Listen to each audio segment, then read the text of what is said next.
السلام علیکم ورحمۃ اللہ وبرکاتہ۔ مبسملا و محمدلا و مسلیا و مسلما۔ میرے معزز دوستو، آج 9 اپریل 2025 بروز بدھ ہے۔ آپ اور ہم یہاں درس حدیث کے سلسلے میں اکٹھے ہوئے ہیں۔ آپ تمام میرے بھائی بھی اور سننے والے اسلامی ماؤں بہنوں بیٹیوں بھی۔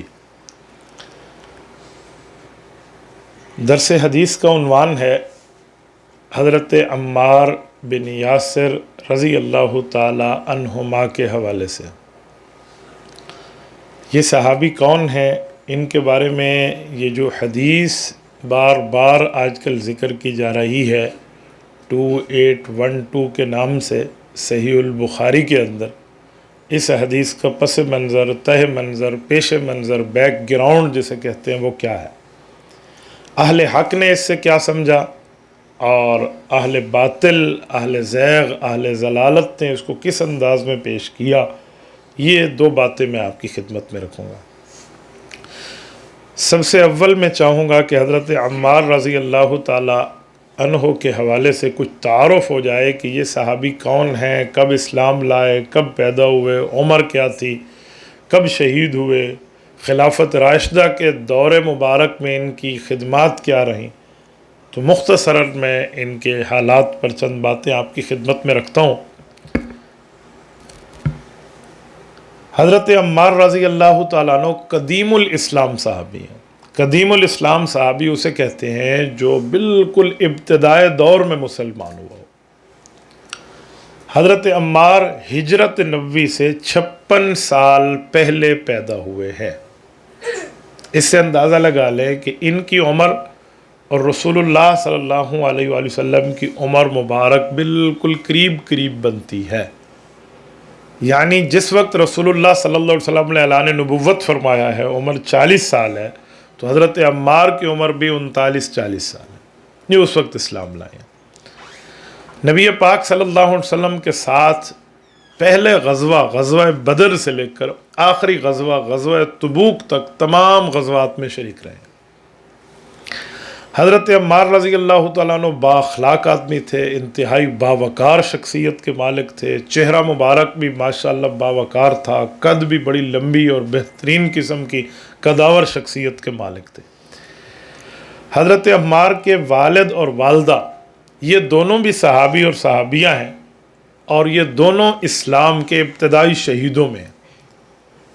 ان کے جو والد ہیں حضرت یاسر رضی اللہ تعالیٰ عنہ، وہ تو اسلام کے ابتدائی شہداء میں ہیں، لیکن جو ان کی والدہ مکرمہ ہے حضرت سمیہ رضی اللہ تعالی عنہ، یہ اسلام کی پہلی شہید خاتون ہے۔ ابو جہل نے ان کے ماں باپ پہ انتہائی ظلم کر کے شہید کیا تھا۔ ابو جہل کے خاندان کے ساتھ ان کا تعلق موالات کا تھا، دوستی کا تعلق۔ ایک ترک موالات ہوتا ہے جس کے اندر ایک دوسرے کی غمی خوشی میں شریک ہونے کا تعلق کہتے ہیں، یہ معاہدہ ہوتا ہے۔ تو وہ ان کے ساتھ بنی مخزوم کا تعلق تھا، اسی وجہ سے وہ ظلم زیادہ کرتا تھا ان پر۔ حضرت عمار کو بھی ان ظالموں نے بڑا سخت تشدد کا نشانہ بنایا اور انہیں مجبور کیا کہ یہ منہ سے ایسے کلمات بولیں جو نعوذ باللہ اسلام چھوڑنے کیوں اور کفر کے کلمات ہوں۔ ان نے بہت برداشت کیا، لیکن ایک موقع پہ ان ظالموں نے زور زبردستی سے ان کے منہ سے کچھ ایسے الفاظ نکلوائے۔ اس کے بعد جب ہوش آیا تو بہت پریشان ہوئے، حضور پاک صلی اللہ علیہ وسلم کی خدمت میں حاضر ہو کہ یا رسول اللہ میرے ساتھ ایسا معاملہ ہو۔ تو حضور اقدس صلی اللہ علیہ وسلم نے فرمایا کہ پریشان ہونے کی ضرورت نہیں ہے، اللہ عافیت فرمائیں گے۔ یہ بات ہو رہی تھی کہ اوپر سے آیت اتر آئی، الا من اکرہ وقلبہ مطمئن بالایمان۔ یہ آیت ان کی شان میں اتری ہے۔ امام ابن اسیر رحمہ اللہ نے اسی شان نزول کو لکھا ہے کہ اللہ نے فرمایا کہ جس کے ساتھ مجبوری میں زور زبردستی کر کے کفر کے الفاظ نکلوا دیے جائیں اور اس کا دل اللہ کی توحید اور رسول اللہ کی شریعت پر مطمئن ہو، وہ دل سے نہیں کہہ رہا، جبر اور ظلم کی وجہ سے، تو فرمایا ایسا آدمی مومن ہے، اس کو پریشان ہونے کی ضرورت نہیں ہے۔ تو یہ آیت ان کے لیے اتری۔ اسی طرح کئی اور آیات بھی ہیں جو حضرت عمار رضی اللہ تعالیٰ عنہ کے لیے اتری ہیں۔ وَهُمْ لَا يُفْتَنُونَ کی جو آیت ہے سورۃ العنکبوت میں، یہ بھی ان کے لیے اتری ہے۔ اسی طرح کچھ اور آیات ہیں، 4-5 آیات کے بارے میں مفسرین نے مزید واقعات بھی لکھے ہیں جو حضرت عمار کے لیے اترے ہیں۔ حضرت عمار رضی اللہ تعالیٰ عنہ کو رسول اللہ صلی اللہ علیہ وسلم نے کئی تسلیاں دی ہیں، کئی موقع پر تسلیاں دی کہ آپ بے فکر رہیں، اللہ جل شانہ کے ہاں آپ کا اجر ہے۔ نبی پاک صلی اللہ علیہ وسلم کے ساتھ مسجد نبوی کی تعمیر میں بھی انہوں نے حصہ لیا، ہجرت کر کے تشریف لائے۔ جنگ خندق میں حضور پاک صلی اللہ علیہ وسلم کے ساتھ رہے، باقی جنگوں میں بھی تھے۔ جب نبی اکرم صلی اللہ علیہ وسلم دنیا سے رخصت ہو گئے تو پھر 4 خلفائے راشدین کا دور پایا، حضرت ابوبکر، حضرت عمر، حضرت عثمان، حضرت علی رضی اللہ عنہم، ان سب کے ساتھ ان نے خدمات سر انجام دی۔ حضرت ابوبکر صدیق کے دور میں تو انہوں نے یمامہ کی جنگ لڑی، جو 1000 کلومیٹر سے زائد کا سفر ہے مدینہ طیبہ سے ریاض کا، وہاں گئے۔ حضرت عمر کے دور میں بعض علاقوں کے گورنر رہے۔ حضرت عثمان کے دور میں ایک اسلام کی ذمہ دار شخصیت کے طور پہ شمار ہوئے۔ حضرت علی رضی اللہ عنہ کے دور میں جنگ صفین کے اندر یہ حضرت عثمان کے قاتل مفسد ٹولی جو تھی ان کے ہاتھوں یہ شہید ہوئے، جو بعد میں خوارج کہلائے۔ ان خارجیوں کے ہاتھوں جو حضرت علی رضی اللہ تعالیٰ عنہ کے لشکر میں چھپے ہوئے تھے، ان ظالموں نے حضرت عمار رضی اللہ تعالیٰ عنہ کو شہید کیا۔ جب آپ کی شہادت واقع ہوئی تو اس وقت حضرت علی المرتضیٰ رضی اللہ تعالیٰ عنہ انتہائی پریشان تھے۔ حضرت علی رضی اللہ عنہ نے ان کی تجہیز و تکفین کی، ان کا جنازہ پڑھایا، پھر ان کو جہاں دفن فرمایا اس علاقے کا نام ہے صفین کے قریب کی جگہ رقہ۔ آج کل یہ جگہ ملک شام کے زیر کنٹرول ہے، سیریا۔ تو ان کی قبر مبارک وہاں ہے، وہاں ان کا ماشاءاللہ ایک بہت بڑا مزار ہے حضرت عمار رضی اللہ عنہ کا۔ تو یہ ان کے چند مختصر حالات تھے۔ جب ان کا انتقال اور شہادت ہوئی ہے اس وقت ان کی عمر 93 سال کے لگ بھگ تھی، اور اس وقت تک بھی ماشاءاللہ جوان دکھتے تھے، کہتے ہیں انتہائی بوڑھے تھے، لیکن دل جوان ہونا چاہیے، بندے کا جذبہ جوان ہونا چاہیے۔ تو حضرت عمار رضی اللہ عنہ تشریف لائے۔ ان کے حوالے سے ظالم لوگ آج کل ایسی باتیں اٹھاتے ہیں اور ایسے سوال کرتے ہیں جس سے عام بندہ پریشان ہو جاتا ہے۔ اہل علم، اہل تحقیق، اہل ذوق لوگ، ان کے لیے پرابلم نہیں ہے، وہ حدیث کو جانتے بھی ہیں، سمجھتے بھی ہیں، لیکن ان کی اچھائی، صفات، بہترین زندگی کو چھوڑ کر صرف ایک بات کو اٹھاتے ہیں۔ پوری زندگی میں جو ان کے خلفائے راشدین کے ساتھ بھائیوں والے تعلقات رہے، پوری زندگی اسلام پر لگائی، ان کی باتیں کریں، ان کے بارے میں بتائیں، احوال بتائیں، وہ چھوڑ کے صرف اور صرف ایک ہی بات 2812 ایک روایت صحیح بخاری کی اٹھا کر اس کے بارے میں بات کی جاتی ہے۔ اور میں حیران ہوں، اس انداز میں بات کرتے ہیں کہ جی اپنا بائک اور اپنی گاڑی کا نمبر پلیٹ 2812 رکھوا لیں، فلاں کر لیں، فلاں کر لیں۔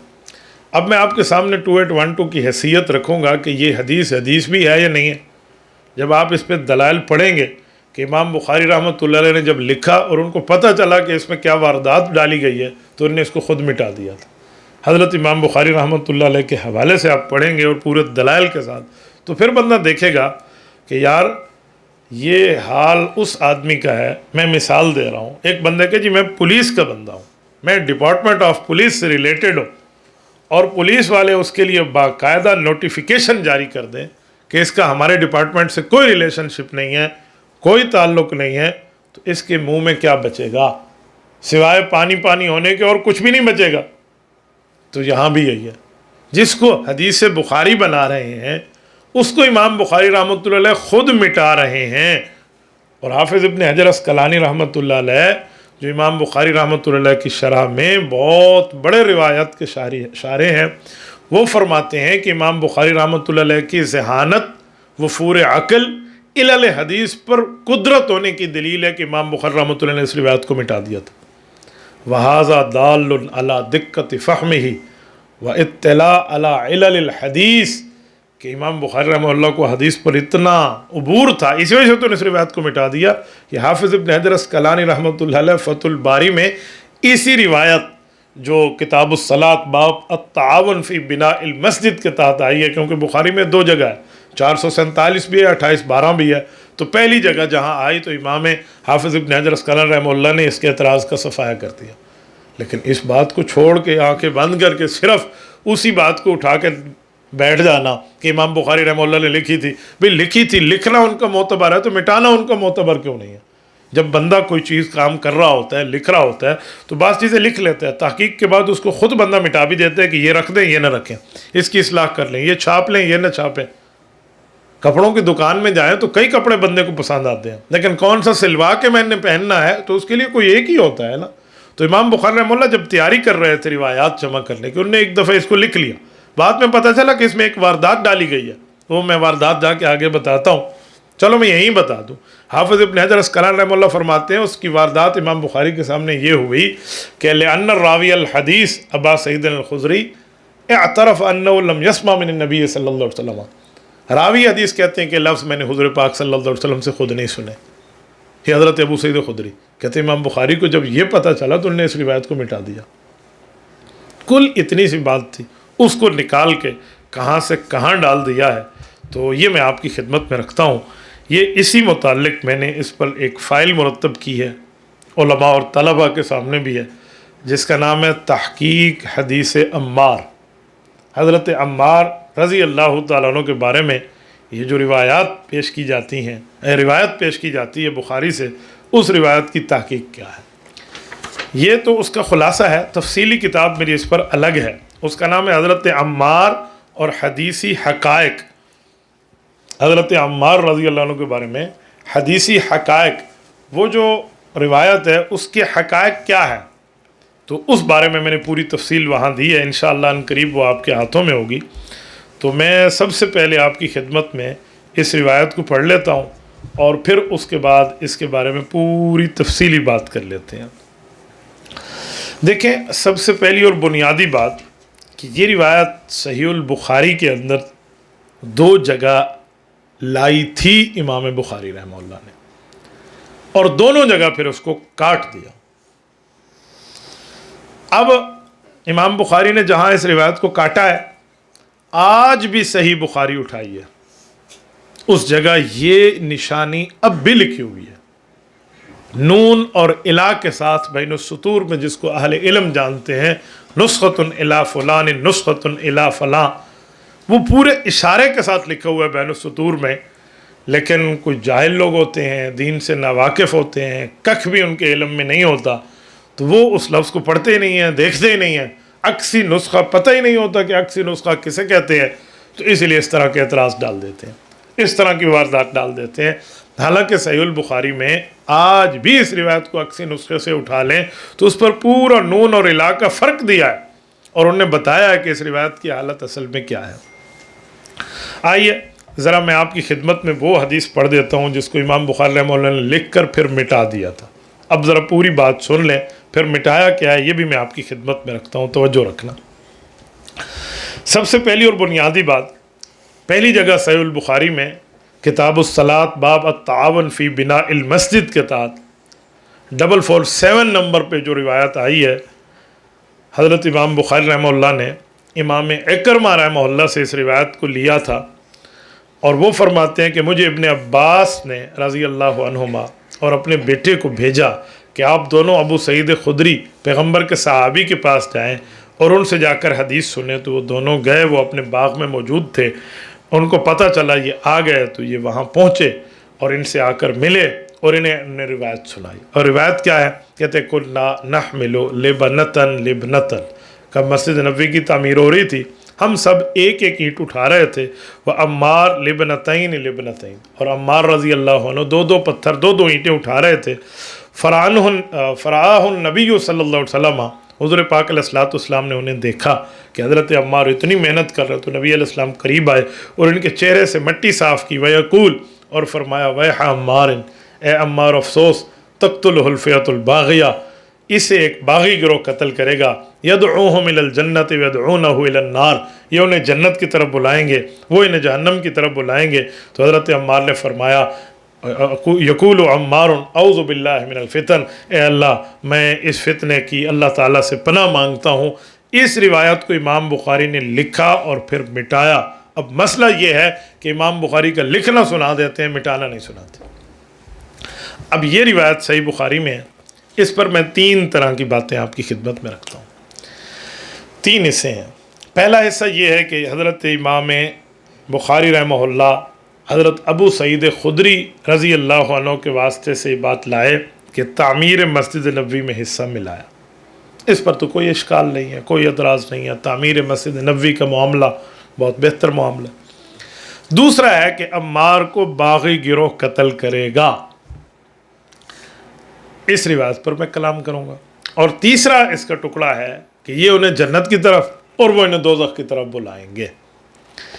دیکھیں، سب سے پہلی اور بنیادی بات کہ میں اس روایت کی حقیقت کو شروع کرنے لگا ہوں، اس کا مطلب ہم نے کسی کو شرمندہ نہیں کرنا، صرف دلائل کے ساتھ بات واضح کرنا ہے۔ وہ کہتے ہیں نا، ایک حقیقت ہے جو ہوا چاہتی ہے آشکارا، مدعا میرا کسی کی آبرو ریزی نہیں، تو یہ وہی ہے۔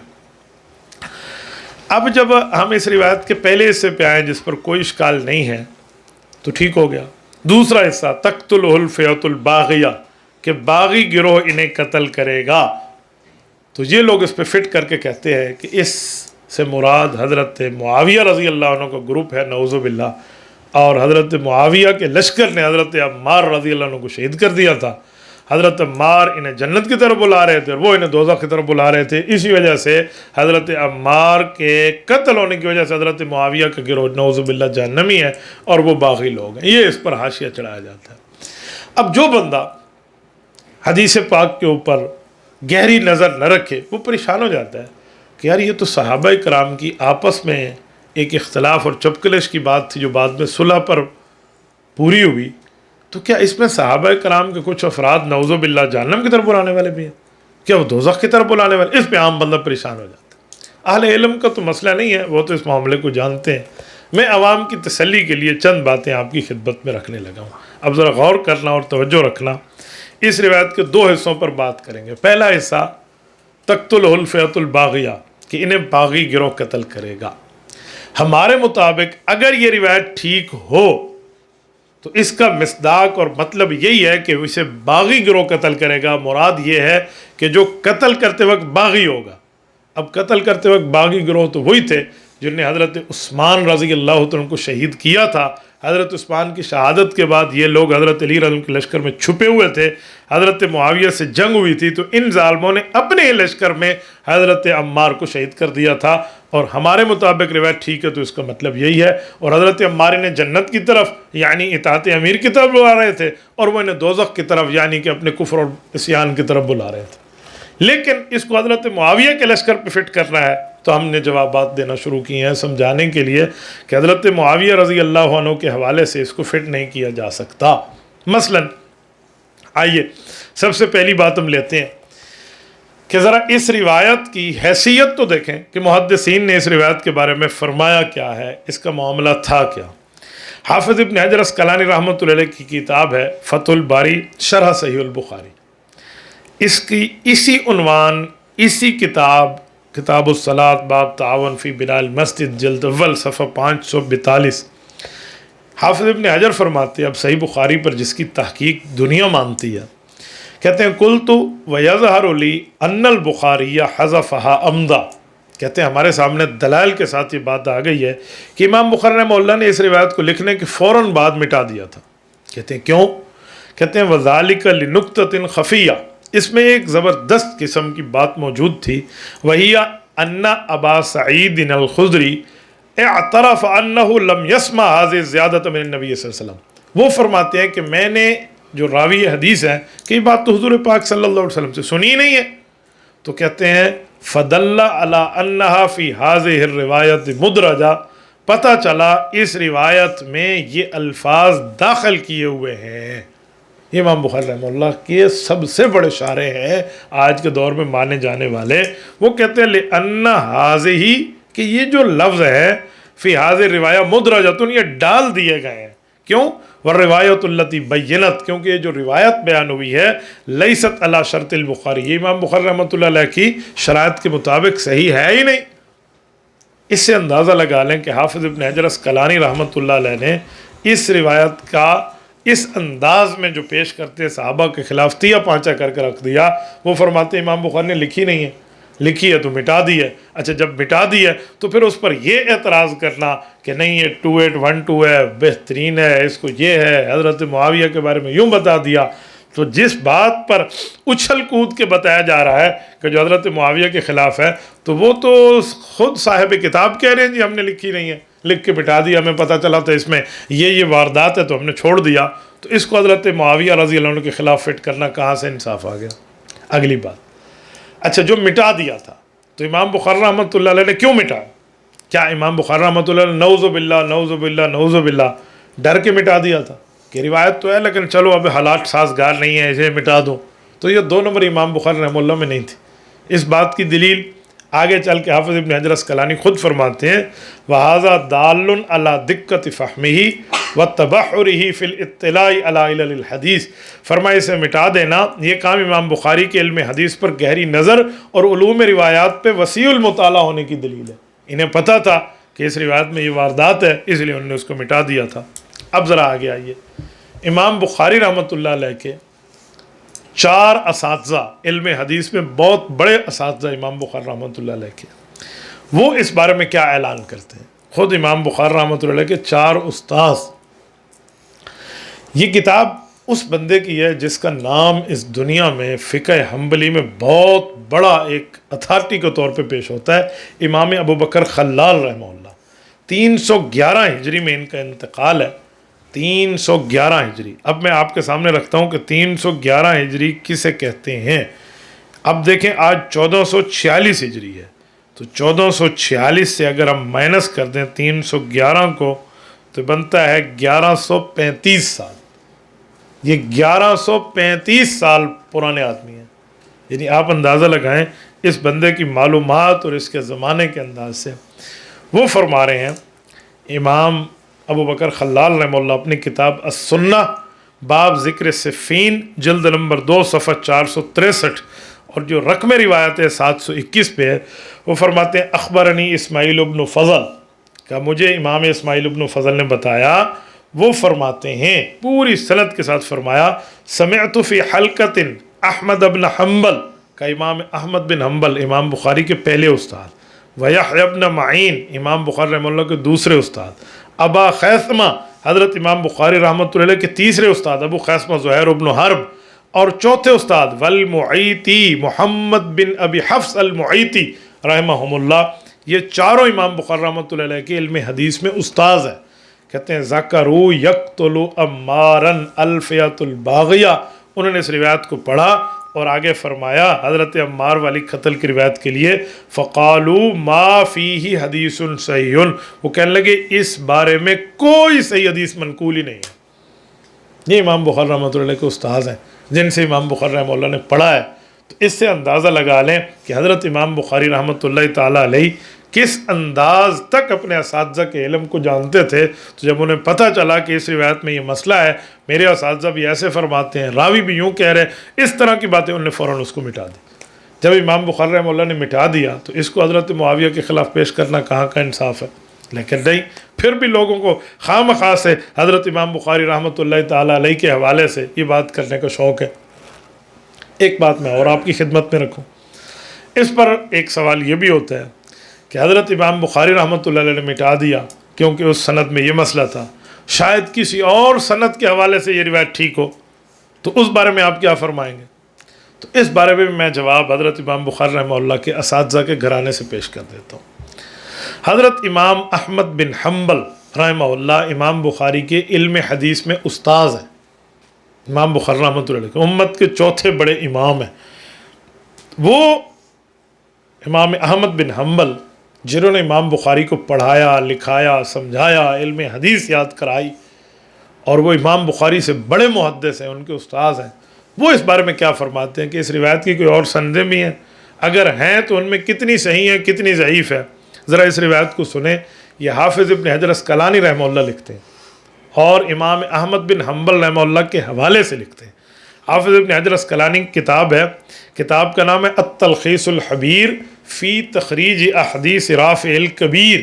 وہ اس میں ارشاد فرماتے ہیں، اور اس کی کتاب ہے کتاب الامامہ و کتاب البغات، اس کا جلد نمبر 4 اور صفحہ 125 ہے، رقم روایت 1735 ہے، بیروت لبنان سے چھپی ہے۔ حافظ ابن حجر فرماتے ہیں نقل ابن الجوزی، امام ابن الجوزی رحمہ اللہ نے عن الخلال نقل کیا فی العلل انہو حکا ان احمد، وہ روایت کرتے امام احمد رحمہ اللہ سے، انہو قال، وہ فرماتے ہیں قد رویہ حاض الحدیث، یہ جو تقتل الفیۃ الباغیہ کی روایت ہے، من 28 طریقہ، کہتے ہیں 28 سندات کے ساتھ اس کی روایت آئی ہے، 28 سندات کے ساتھ۔ اب سوال اٹھتا ہے 28 سندوں میں صحیح کتنی ہے، ضعیف کتنی ہے؟ کہتے ہیں لیس فیہا طریق صحیح، اس میں ایک سند ایسی نہیں ہے جس کو صحیح حدیث کہا جا سکتا ہے۔ یہ امام بخاری رحمہ اللہ فرما رہے ہیں، ساری امام بخاری کے استاد فرما رہے ہیں، تو اس سے خود اندازہ لگا لیں کہ اس روایت کی حیثیت کیا ہوگی۔ 28 سندات کے ساتھ روایت آئی، حافظ ابن حجر کہہ رہے امام احمد نے فرمایا ایک سند بھی ٹھیک نہیں ہے، یعنی اگر 27 بھی ضعیف ہوتی، ایک صحیح ہوتی، پھر بھی تو بات بن جاتی۔ امام احمد بن حنبل فرماتے ہیں جہاں جہاں یہ روایت ہے، جتنی سندات کے ساتھ ہے، میرے ہاں وہ ساری کی ساری ضعیف ہے۔ یعنی امام بخاری رحمۃ اللہ علیہ نے ایسے تو اس روایت کو لکھ کر نہیں مٹایا تھا، انہیں پوری وارداتوں کی اطلاع تھی، انہیں پوری باتوں کے معاملات پہ علم تھا، اسی وجہ سے انہوں نے مٹا دیا تھا۔ اچھا، اس پر میں اگلی بات آپ کی خدمت میں کروں، السنہ میں ابوبکر خلال رحمہ اللہ امام احمد کے حوالے سے ایک اور بات لکھتے ہیں، کہتے ہیں ایک شخص نے امام احمد رحمۃ اللہ علیہ، امام بخاری کے استاذ کی موجودگی میں یہی قتل عمار کی روایت سنانا شروع کر دی، تو کریہ ان یتکلم فی ھذا باکثر من ھذا، حضرت امام احمد غصہ ہو گئے، کہنے لگے میں نے جو تجھے سمجھانا تھا سمجھا دیا، اس میں کوئی روایت ٹھیک نہیں ہے، ٹھیک ہے تو اس طرح کی بات کیوں کر رہا؟ یعنی حضرت امام احمد ابن حنبل رحمہ اللہ اس کا تذکرہ بھی مناسب نہیں سمجھ رہے تھے، اور انہوں نے اس بات کے اوپر ناراضگی کا اظہار کر دیا۔ اب ذرا آئیے اس لفظ کے اوپر کہ تقتلہ الفیۃ الباغیہ، یہ امام بخاری رحمۃ اللہ علیہ نے جو لکھے ہیں تو واقعی وہ لکھ کر باقی رہے تھے؟ تو اس کا جواب تو آپ پڑھ چکے ہیں کہ امام بخاری نے لکھ کر مٹا دیا تھا۔ اب میں لکھ کر مٹا دینے کے دلائل آپ کی خدمت میں رکھتا ہوں، ذرا آپ توجہ رکھنا، یہ اہم ترین اس سبق کا عنوان ہے اور یہ آپ کو بڑا فائدہ دے گا۔ یہ دلائل میں آپ کی خدمت میں رکھ رہا ہوں کہ حضرت امام بخاری رحمۃ اللہ تعالیٰ علیہ نے اس روایت کو نہیں لکھا، اور یہ جو آج کل اس روایت میں کوئی لوگ ڈال کے سنا دیتے ہیں کہ یہ روایت میں ہے، روایت میں ہے، تو اس کی حیثیت کیا ہے؟ کیا امام بخاری کا مٹایا ہوا انہیں دوبارہ لکھ کے ڈال دیا یا کیا معاملہ ہے؟ میں اس پر 14 صدیوں، بلکہ اب تو 15ویں صدی چل رہی ہے، 15 صدیوں کے دلائل لایا ہوں۔ 15 صدیوں میں جتنی صدیاں گزری ہیں، ایک ایک صدی کے اندر جتنے محدثین میں بڑے بڑے محدثین گزرے ہیں، تو ان کی روایات کی پورے دلائل آپ کی خدمت میں لاؤں گا، آپ ذرا اس پر توجہ رکھنا۔ دلیل نمبر 1، 4 صدی ہجری۔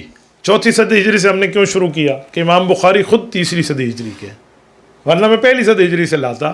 امام بخاری رحمہ اللہ خود 3 صدی ہجری کے ہیں، یعنی 256 ہجری میں ان کا انتقال ہے، تو امام بخاری رحمۃ اللہ علیہ نے تو خود مٹا دیا۔ اس سے اگلی صدی ہے 4، تو اگلی صدی کے محدثین 6 محدثین میں آپ کی خدمت میں رکھتا ہوں، پھر اس کے بعد ہم دوسری صدی میں، پھر 5ویں میں جائیں گے، 6ٹھی میں، 15 صدیوں تک آئیں گے۔ 4 صدی ہجری کے بزرگ ہیں حضرت امام ابو مسعود الدمشقی رحمہ اللہ، ان کی کتاب ہے الاطراف علی الصحیحین۔ امام بخاری رحمۃ اللہ علیہ کو فوت ہوئے ابھی کچھ عرصہ ہی ہوا کہ اس محدث نے صحیحین یعنی امام بخاری اور حضرت امام مسلم رحمہم اللہ کی احادیث کو اکٹھا اپنی کتاب میں بیان کیا۔ ابو مسعود دمشقی امام بخاری کے بالکل قریب کا زمانہ ہے۔ وہ کیا فرماتے ہیں؟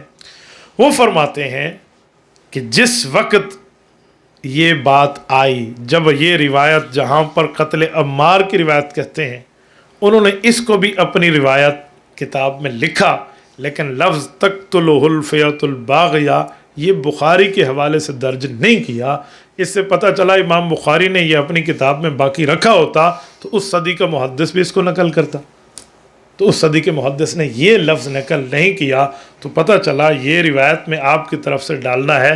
امام بخاری رحمۃ اللہ علیہ لفظوں کو ذکر نہیں کیا تھا۔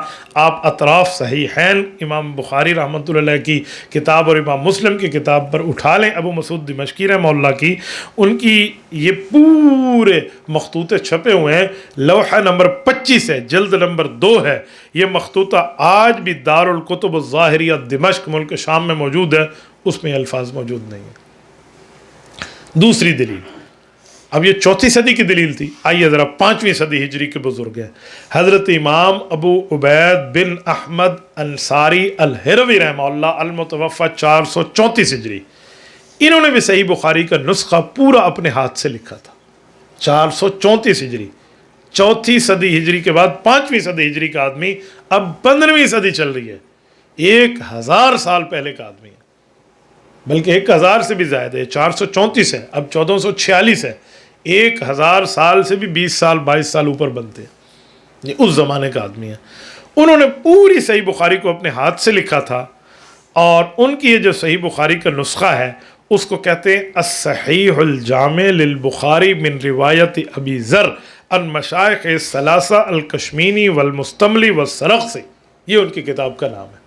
انہوں نے اس کو پوری ترتیب کے ساتھ لکھا ہے، اور یہ اس وقت چھپ کے آ گیا ہے، اور یہ چھپا ہوا موجود ہے عبد القادر شیبۃ الحمد مدرس بالمسجد نبوی شریف کا، جو ریاض سعودی عرب میں کتب خانہ ہے، وہ موجود ہے۔ رقم روایت 2721 ہے۔ وہ نے پوری روایت امام بخاری رحمۃ اللہ علیہ کی نقل کی، لیکن تقتلہ الفئۃ الباغیہ کا لفظ نقل نہیں کیا۔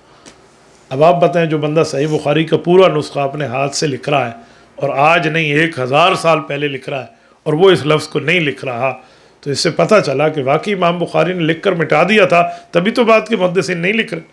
تو جب نہیں لکھ رہے تو آپ کس بنیاد پہ اس کو امام بخاری کی صحیح بخاری کہتے ہیں؟ اب 5ویں صدی ہجری کے ایک اور بزرگ ہیں، امام محلب المالکی الاندلسی رحمہ اللہ، یہ 435 کے متوفی ہیں، یعنی وہ 434 تھے، یہ اس سے اگلے سال کے ہیں۔ انہوں نے بھی صحیح بخاری کا نسخہ مرتب کیا۔ امام بخاری رحمہ اللہ کئی صحیح بخاری کا امام محلب رحمہ اللہ نے، اور امام محلب رحمۃ اللہ علیہ اتنے درجے کے آدمی ہیں جس کو حافظ ابن حجر عسقلانی رحمۃ اللہ علیہ قدیم عالم لکھتے ہیں، اور اپنے سے 500 سال پہلے کا عالم لکھتے ہیں، یعنی حافظ ابن حجر عسقلانی سے بھی 500 سال پہلے کا بندہ ہے۔ انہوں نے بھی صحیح بخاری کے اس نسخے کو لکھا، اور جب بات آئی تقتلہ الفئۃ الباغیہ کی، باغی گروہ عمار کو قتل کرے گا، اس روایت کو صحیح بخاری کے حوالے سے نہیں لکھا۔ اس سے سمجھ آیا کہ یہ نسخہ وہاں بھی موجود نہیں تھا۔ اچھا، اب وہ نسخہ پورے کا پورا اس وقت چھپ چکا ہے امام محلب کا۔ اس کتاب کا نام ہے المختصر النسی فی تہذیب الکتاب الجامع الصحیح۔ اسی باب کتاب الصلاۃ باب التعاون فی بناء المسجد، اس کی جلد نمبر 1 صفحہ نمبر 324 ہے، اور دار التوحید ریاض مملکت العربیہ سعودیہ سے چھپ چکی ہے۔ اس پر آج بھی اگر آپ پڑھنا چاہیں تو جو اس کے محشی ہیں نا، حاشیہ جس نے لکھا ہے امام احمد بن فارس السلوم حافظہ اللہ نے، وہ کہتے ہیں کہ تقتل الفئۃ الباغیہ لیست فی ہذہ الزیادۃ فی نسختنا، کہ جی ہماری کتابوں میں یہ بات موجود نہیں ہے کہ امام بخاری رحمہ اللہ نے لکھا ہو۔ وفی اثباتها فی صحیح البخاری بحث ملخصہ ان عامۃ النسخ خلط منا، کہ جو امام بخاری رحمہ اللہ کتاب میں اگر موجود ہے تو اس پر پوری تفصیلی بحث کی جا سکتی ہے، لیکن تمامی نسخ عام طور پہ اس سے خالی ہیں۔ چوتھے نمبر کی دلیل نمبر 4 میں 5ویں صدی ہجری کے بزرگ ہیں۔ میں اس شخص کو پیش کر رہا ہوں جس کا بہت بڑا نام ہے، امام ابن بطال القرطبی رحمہ اللہ۔ یہ وہ آدمی ہیں، ان کے بارے میں بھی تعارف ذہن میں رکھ لیں کہ اس دھرتی پر اللہ کی اس کائنات میں امام بخاری رحمۃ اللہ علیہ کی صحیح بخاری کو تفصیلی طور پہ جس بندے نے شرح کے طور پہ لکھا ہے سب سے پہلے، وہ امام ابن بطال رحمہ اللہ، اور ان کا انتقال 450 ہجری میں۔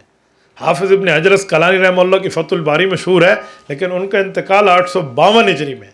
تو آپ اندازہ لگائیں کہ 450 اور 852، اگر میں آپ کے سامنے اس کا اندازہ لگاؤں کہ 852 میں حافظ ابن حجر عسقلانی کا انتقال ہے، اس سے 449 محنت کریں تو 403 سال ابن حجر عسقلانی کے پہلے یہ بزرگ گزرے ہیں، 403 سال، یعنی حافظ ابن حجر اسقلانی سے پہلے یہ ہے امام ابن بطال رحمہ اللہ. ان نے شرح صحیح البخاری لکھی ہے اور 10-12 جلدوں میں لکھی ہے.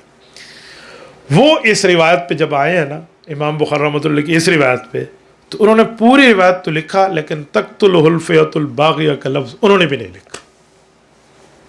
تو اندازہ لگا لیں آج سے 1000 سال پہلے ایک بندہ ہے، وہ بھی اس روایت کو نہیں لکھ رہا، تو امام بخاری رحمہ اللہ نے لکھا ہوتا تو وہ بھی تو لکھتے.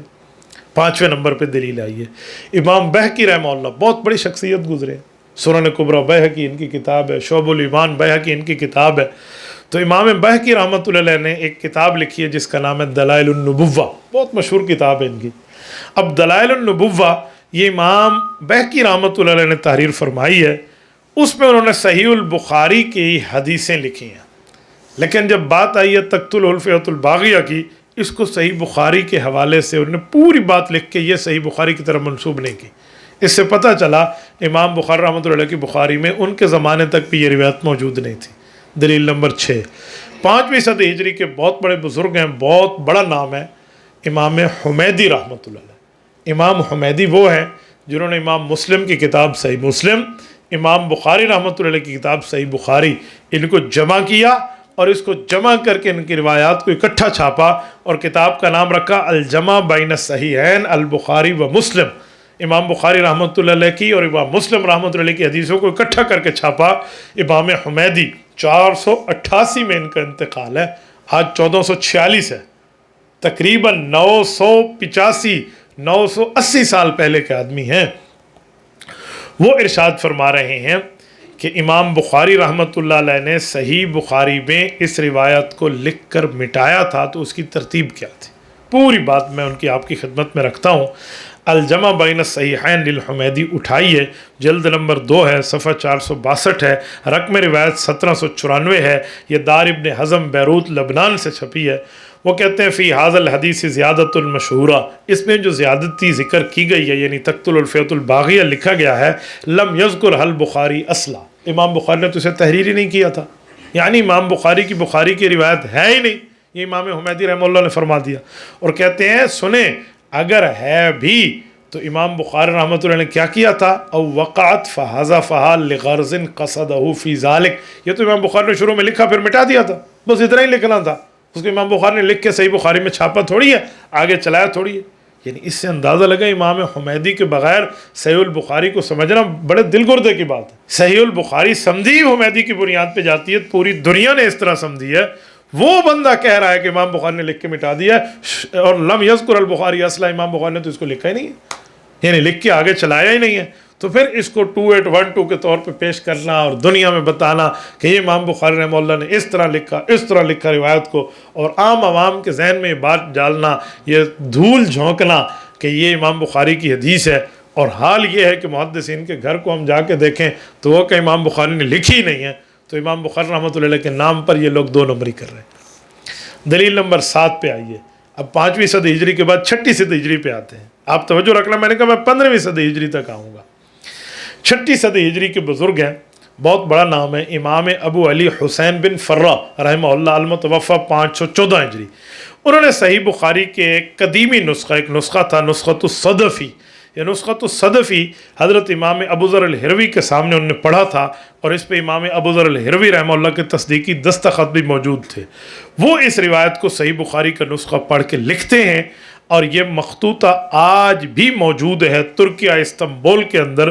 اور اس مخطوطے کا نام ہے مخطوطۃ الامام الحافظ ابو علی الصدفی جمیع الجمع الروایت الصحیح، اور اس کا لوحہ نمبر 27 ہے. یہ مکتبہ سلیمانیہ استنبول ترکی میں نسخہ مخطوطے کی شکل میں موجود ہے. اس میں وہ فرماتے ہیں لوحہ نمبر 27 پہ کہ امام بخاری رحمۃ اللہ علیہ نے تو اس لفظ کو لکھا ہی نہیں ہے، یعنی اس میں موجود ہی نہیں ہے. تو جب موجود ہی نہیں ہے، اس زمانے کا بندہ جس نے اپنے ہاتھ سے لکھا اور وہ بھی 6ٹھی صدی ہجری کا آدمی، آج 15ویں صدی ہجری چل رہی ہے، آج سے 900 سال پہلے کا آدمی ہے، تو اس کو کیا ضد تھی آج کے دور والوں سے؟ تو اس نے حقیقت کو لکھا اور بتا دیا. اور آگے ایک بات مزید بھی کروں، یہ نسخۃ الصدفی ہے، امام بخاری رحمۃ اللہ علیہ کے صحیح بخاری کے نسخے کو جو لکھا تھا، تو یہ کون سا نسخہ تھا؟ یہ نسخہ صدفی وہ نسخہ ہے جس کو حافظ ابن حجر اسقلانی رحمۃ اللہ علیہ نے فتح الباری لکھتے وقت اپنے سامنے رکھا تھا، اور اس کے لیے امام شمس الدین سخاوی رحمۃ اللہ علیہ فرماتے ہیں یہ روایات و نسخ الجامع صحیح البخاری اٹھائیے تو وہ اس میں تحریر فرماتے ہیں کہ حاذ الاصل هو الذي ظفر به شیخنا الحافظ ابن الحجر اسقلانی وبنى عليها وشرحه الفتح واعتمد عليه لأنه طیف به في مشارق الارض ومغاربها کا امام بخاری رحمۃ اللہ علیہ کی اس نسخے کو حافظ ابن حجر اسقلانی رحمۃ اللہ علیہ نے اپنے سامنے رکھا تھا اور اسی سے اس کی شرح کی تھی، کیونکہ نسخہ صدف امام بخاری کی وہ بخاری شریف کی کتاب ہے جو پوری دنیا میں مشرق سے لے کر مغرب تک مسلمانوں کے پاس موجود تھی اور اس میں یہ بات موجود نہیں تھی۔ تو اس سے آپ اندازہ لگا لیں کہ امام بخاری رحمۃ اللہ تعالیٰ علیہ کے اس نسخے میں بھی یہ روایت موجود نہیں ہے۔ دلیل نمبر 8، 6 صدی ہجری کے بزرگ ہیں امام ابن سعدہ الاندلسی رحمہ اللہ 566 کے متوفہ ہیں، ان کے استاد سے امام صدفی رحمہ اللہ، تو امام صدفی رحمہ اللہ سے انہوں نے صحیح بخاری کو پڑھا اور پھر نسخہ ابن سعدہ ایک اور نسخہ اپنے ہاتھوں سے لکھا، وہ بھی اس روایت کو ذکر نہیں فرماتے۔ یہ نسخہ ابن سعدہ بطور آج بھی مخطوطے کے موجود ہے، آپ اس کو دیکھ سکتے ہیں، اس کا صفحہ نمبر 105 جلد نمبر 1 ہے۔ 9ویں نمبر کی دلیل 6 صدی ہجری کے بزرگ امام عبدالحق اشبیلی رحمہ اللہ 581 کے متوفہ ہیں، ان نے صحیح البخاری کو اپنی کتاب الجمع بین الصحیحین میں اس روایت کو ذکر کیا اور تقتلوا کے الفاظ کو ذکر نہیں کیا۔ دلیل نمبر 10 میں اس روایت کو باقی نسخوں میں بھی نہیں لکھا گیا۔ سعودی عرب کی بہت بڑی یونیورسٹی ہے جامع الملک السعود، یہ ریاض میں موجود ہے، اس کی لائبریری میں آج بھی کلمی نسخے صحیح بخاری کی موجود ہے، جس زمانے میں انہوں نے ہاتھ سے قلم سے لکھے تھے، اس نسخوں کے اندر بھی یہ روایت کسی قسم پہ موجود نہیں ہے۔ دلیل نمبر 11، اب 7ویں صدی ہجری پہ آئیے۔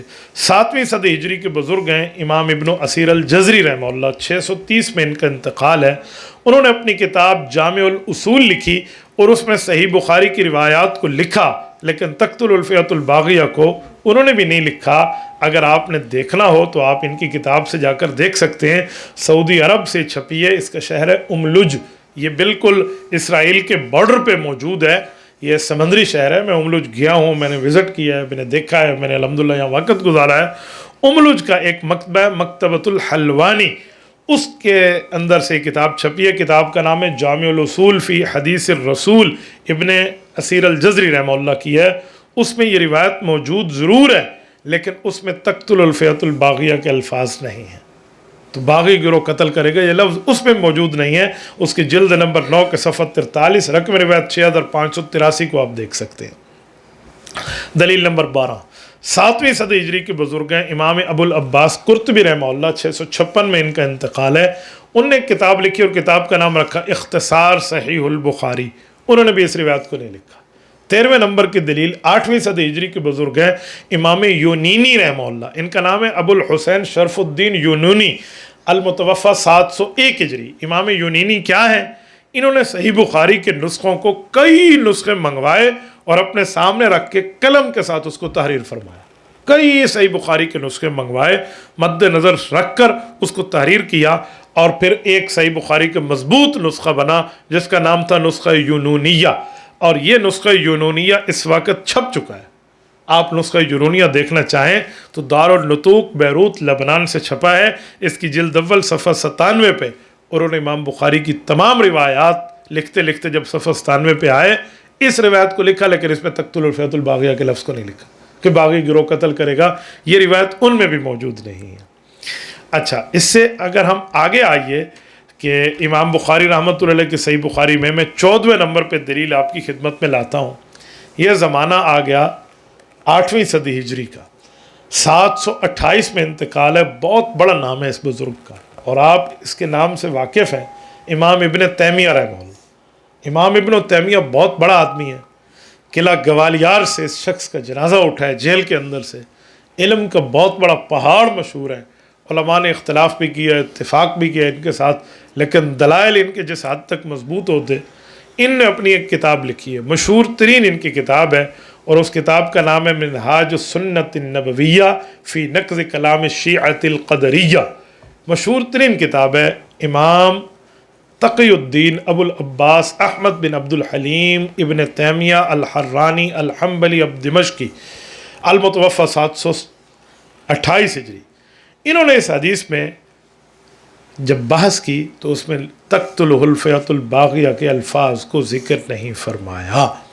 تو آپ اس سے خود اندازہ لگا لیں کہ امام ابن تیمیہ جیسا بندہ بھی اس روایت کو ذکر نہیں کر رہا، حالانکہ صحیح بخاری سے نقل کر رہا ہے، تو صحیح البخاری میں تو یہ چیز موجود ہی نہیں تھی، موجود ہوتی تو امام ابن تیمیہ رحمہ اللہ اس کو نقل فرماتے۔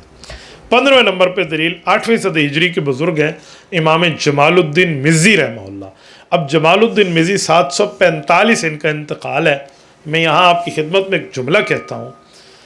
امام جمال الدین مزی کون ہے؟ ان کی کتاب ہے تہذیب الکمال۔ یہ تہذیب الکمال کتاب وہ ہے، پورے سیاہ ستہ 6 حدیث کی مشہور ترین کتابیں ہیں، بخاری، مسلم، ابو داؤد، ترمذی، نسائی، ابن ماجہ۔ آپ ادھر آ جائیں، بخاری، مسلم، بخاری، مسلم، ابو داؤد، ترمذی، نسائی، ابن ماجہ، یہ جو کتابیں ہیں، ان 6 کتابوں میں جتنے راوی ذکر ہوئے ہیں، جتنے محدثین ذکر ہوئے ہیں، ان سب کو انہوں نے اپنی کتاب میں تفصیلی حالات کے ساتھ لکھ دیا، اور نام ہے تہذیب الکمال امام مزی رحمہ اللہ۔ کتنا بڑا مصنف ہوگا جس کو لاکھوں بندوں کے حالات یاد ہوں، لاکھوں محدثین کے احوال یاد ہوں۔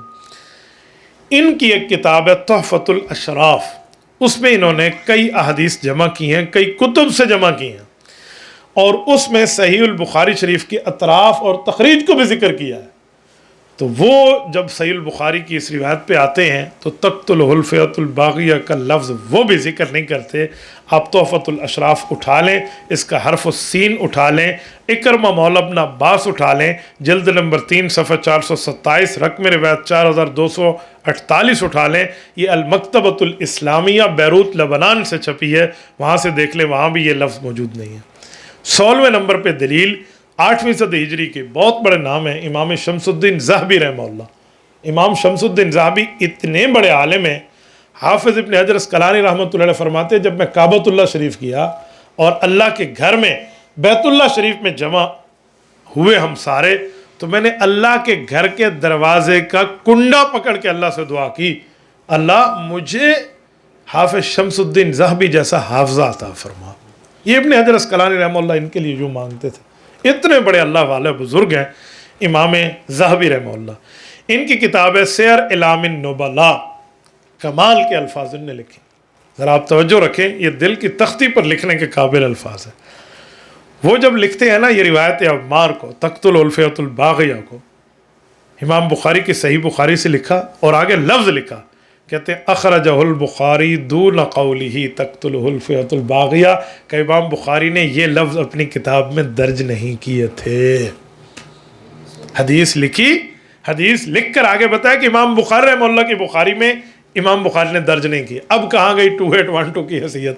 اب کہاں گیا اعتراض جو حضرت معاویہ رضی اللہ عنہ جیسے صحابی رسول، جو رسول اللہ کے فیملی ممبر ہیں، حضور کے گھر کے آدمی ہیں، حضور کے بچوں کے ماموں ہیں اور امت کے ماموں مشہور ہیں، نبی علیہ السلام کی برادر نسبتی سالے گھر والی کی بھائی ہیں، گھر والی کے بھائی حضرت ام حبیبہ کے، اس کے متعلق آپ کہتے ہیں کہ نعوذ باللہ یہ دوزخی گروہ کا سربراہ تھا، نعوذ باللہ۔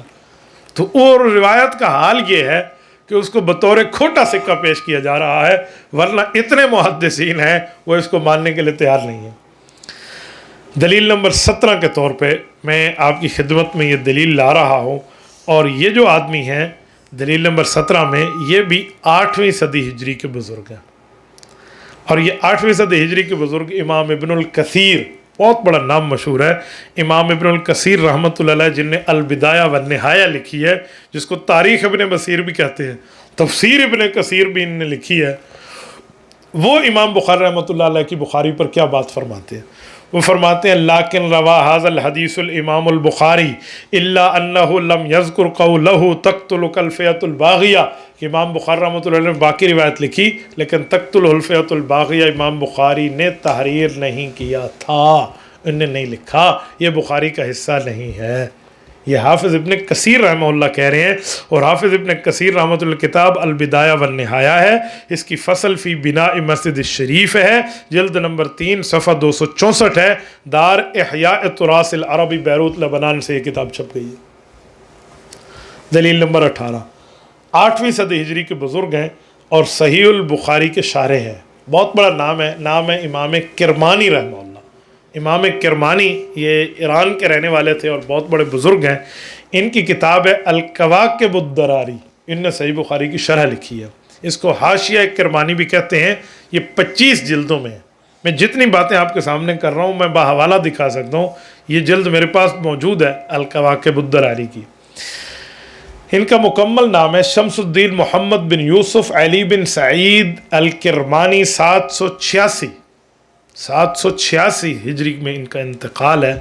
آج 1446 ہے، اگر 1446 سے مائنس کریں 786 کو، یہ 786 کو، تو 660 سال پہلے کا بندہ ہے۔ اور مزے کا معاملہ یہ ہے کہ اگر آپ ان کی وفات یاد کرنا چاہیں تو بہت آسانی سے یاد کر سکتے ہیں۔ 786 تو بسم اللہ کے اعداد بنتے ہیں نا، تو بسم اللہ کے اعداد کے لیے بھی 786 لکھ دیتے ہیں، 786۔ تو حضرت امام کرمانی رحمہ اللہ کا انتقال بھی اسی میں ہے، 786 میں۔ انہوں نے صحیح البخاری کا پورا تفصیلی وزٹ کیا اور اپنی کتاب مرتب فرمائی۔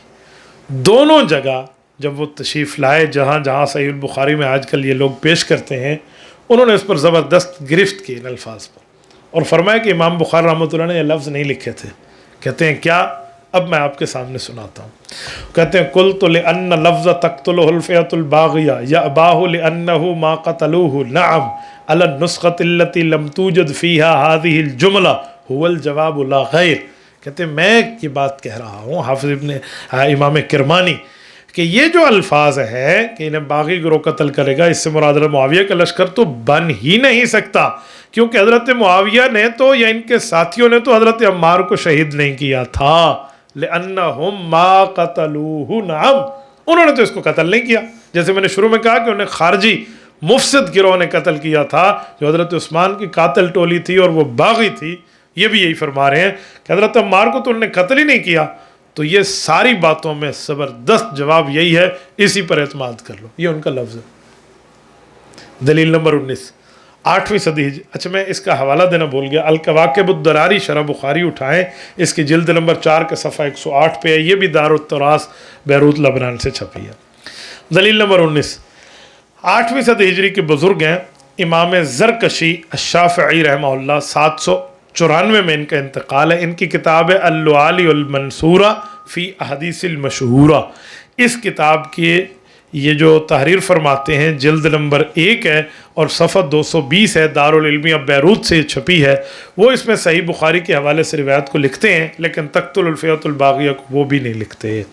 20ویں نمبر کی دلیل، 8ویں صدی ہجری کے بزرگ ہیں امام حافظ زین الدمشقی الحنبلی رحمہ اللہ، 795 میں ان کا انتقال ہے، اور یہ جو شخصیت ہیں حضرت امام صحیح البخاری کے شارح ہیں، حافظ زین الدین عبد الرحمن بن احمد بن رجب بن حسن سلامی بغدادی دمشقی رحمہ اللہ۔ انہوں نے اس کی پوری تفصیل کے ساتھ اس معاملے کو ذکر فرمایا۔ اب وہ صحیح البخاری کے کئی نسخوں کو سامنے رکھ کے اپنی کتاب انہوں نے لکھی ہے جس کا نام ہے فتح الباری۔ یہ فتح الباری نام سے 2 جلدیں ہیں، 2 شرح ہیں، ایک ابن رجب حنبلی کی ہے، یہ ان کی ابن رجب حنبلی رحمۃ اللہ علیہ کی ہے، اور دوسرا جو ہے حافظ ابن حجر اسقلانی کی ہے۔ تو ابن رجب حنبلی نے بھی تقتل الفئۃ الباغیہ کو امام بخاری رحمۃ اللہ علیہ کے حوالے سے نہیں ذکر فرمایا۔ دلیل نمبر 21، اسی طرح یمن کے بزرگ ہیں ابن الوزیر رحمہ اللہ، یہ 840 کے متوفع ہیں اور یہ 9ویں صدی ہجری کے ہیں۔ میں نے کہا نا کہ ہم 15ویں صدی ہجری تک آئیں گے، یہ 9ویں صدی ہجری کے ہیں۔ ان کی کتاب ہے ایثار الحق علی الخلق فی رد الخلافات الی مذہب الحق من اصول التوحید۔ اس کی جلد نمبر 1 کے صفحہ 83 پر وہ تحریر فرماتے ہیں صحیح البخاری سے حدیث، اور اس میں تقتل الفئۃ الباغیہ کا ذکر نہیں فرماتے۔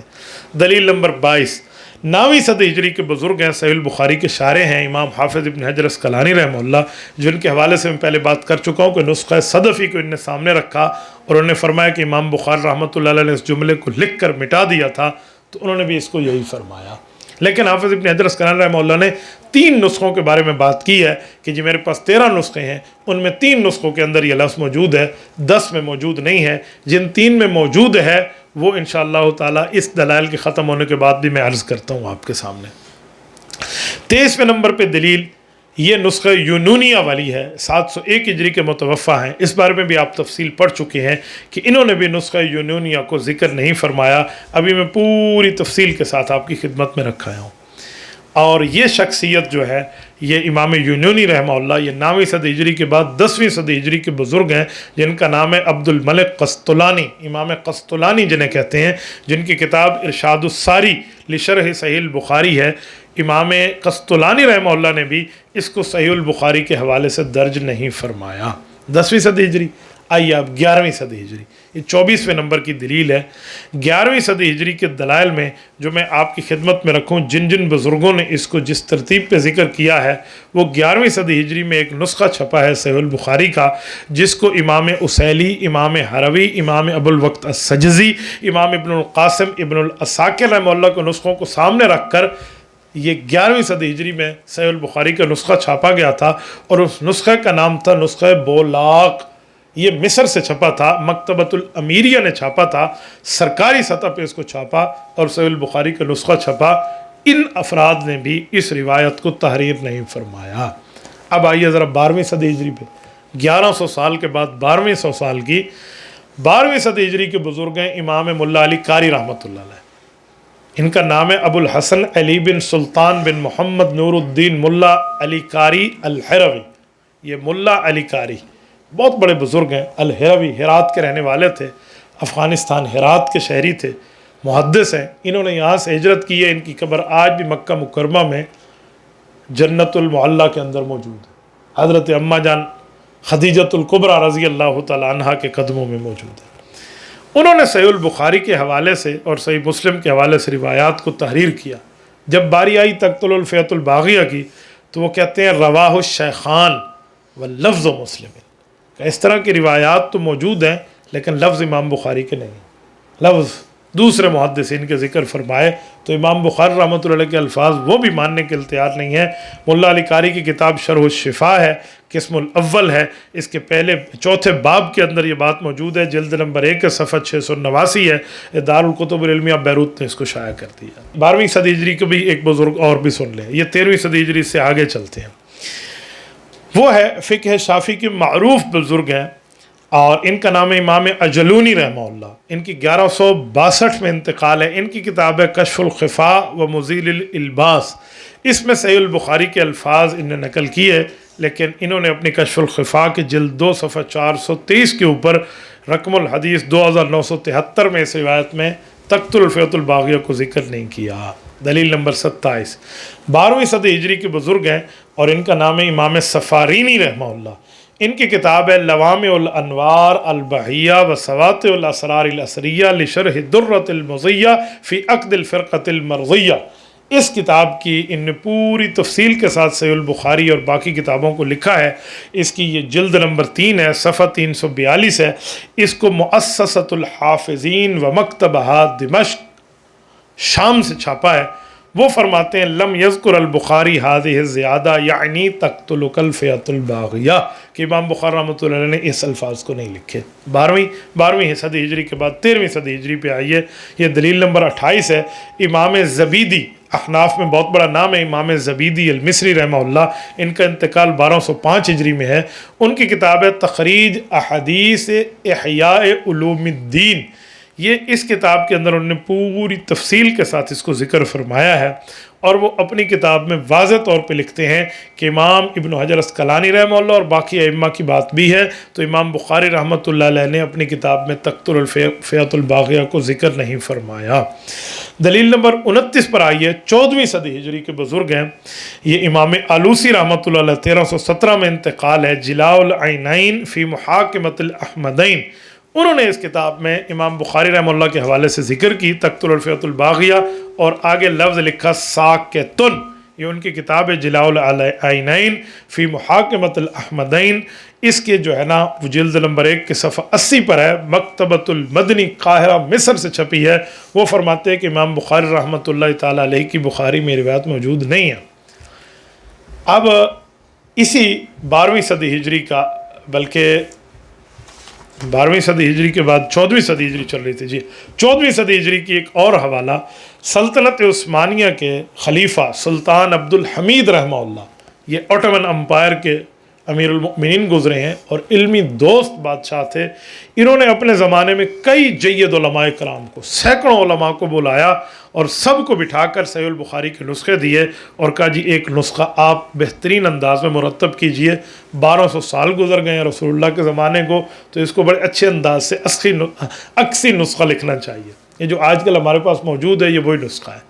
پورے بر صغیر میں صحیح البخاری کا یہی نسخہ ہے. اس کو کہتے ہیں نسخہ سلطانیہ. انہوں نے تقتل الفئۃ الباغیہ کے لفظ پہ آئے تو آگے لفظ لکھا ساکت عند ابی ذر و اسیلی. آپ اس نسخے کو اٹھا کر دیکھ لیں، جلد نمبر 1 کے صفحہ 491 پر یہ موجود ہے. یہ قاہرہ مصر کے اندر یہ پورے کا پورا نسخہ سلطانیہ آج بھی مرکز البحوث و تفتیت المعلومات میں موجود ہے. 14ویں صدی ہجری کے ایک اور بزرگ ہیں امام اجلونی الثالبی رحمہ اللہ.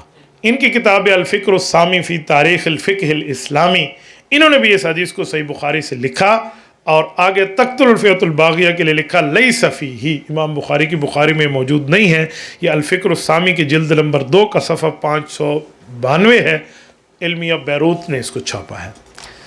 دلیل نمبر 31 کے بعد دلیل نمبر 32 پہ آئی ہے. یہ دلائل کی ترتیب میں آخری دلیل ہے، دلیل نمبر 32، اور 15ویں صدی ہجری کے بزرگ ہیں. ان کا نام ہے شیخ نظام یعقوبی. یہ آج الحمدللہ زندہ تشریف فرمائے کیونکہ 15ویں صدی ابھی چل رہی ہے، ہم اسی میں موجود ہیں. شیخ نظام یعقوبی حافظہ اللہ تعالی، یہ بحرین کے شہری ہیں. بحرین کا جو دارالخلافہ ہے اس کا نام ہے منامہ. یہ منامہ کے رہنے والے ہیں. ان کا اپنا بہت بڑا مکتبہ ہے، الخاصۃ المنامہ المملکۃ البحرین. ان کا وہاں ہے دار الطباعہ العامرہ، استنبول ترکی کے نسخے سے بھی انہوں نے لیا، اپنے نسخات کو بھی جمع کیا اور چند نسخوں کو اکٹھا کر کے صحیح البخاری کا نسخہ بہترین محجبین دل نشین اور حسین انداز میں انہوں نے چھاپا ہے. اس کا نام ہے احسن و اصح و اتقن نسخہ صحیح البخاری. انہوں نے بھی اس روایت کے اوپر جب آئے ہیں تو تقتل الفئۃ الباغیہ کو ذکر نہیں کیا. آپ اس نسخے کو اٹھا کے دیکھ لیں، کتاب الصلاۃ ہے، باب التعاون فی بناء المسجد ہے، جلد نمبر 1 کے صفحہ 115 ہے. دار النوادر سے بھی چھپا ہے، دمشق سے بھی چھپا ہے، شام سے بھی چھپا ہے، بیروت اور لبنان سے بھی چھپا ہے، اور یہ نسخہ موجود ہے. آپ کو میں یہاں پر ایک مزے کی بات سناؤں. شیخ نظام یعقوبی حافظہ اللہ تعالیٰ کو جب ہمارے ساتھیوں نے بتایا میرے حوالے سے کہ مفتی عبدالواحد قریشی اس پر لکھ رہے ہیں، تو ان کا میرے اوپر یہ احسان ہے کہ انہوں نے اپنی اسی کتاب کا نسخہ بحرین سے مجھے بھجوایا، تحفتاً بھجوایا، ہدیہ کہ حضرت کہ آپ رکھ لیں. آپ نے اتنے دور بیٹھ کے ہماری اس کتاب کو پہچانا ہے اور آپ نے اس کا حوالہ لکھا، تو میری طرف سے یہ اصل نسخہ آپ کو ہدیہ. صرف صحیح بخاری نہیں بھیجی، صحیح مسلم بھی ساتھ بھیج دی ہے. وہ نسخہ الحمدللہ ہدیتاً انہوں نے مجھے دیا ہے. اب دیکھیں، امام بخاری کا زمانہ تھا 3ری صدی ہجری اور اب ہے 15ویں صدی ہجری. میں نے ایک صدی کا بزرگ آپ کے سامنے رکھا ہے، ایک صدی کا بزرگ. اب اندازہ لگائیں، یہ تو چند دنوں میں بیٹھ کر میں نے اس پر محنت کی ہے. کوئی اس پر بندہ تفصیلی محنت کرے نا، 100 حوالے لینا اس کے لیے مشکل نہیں ہے.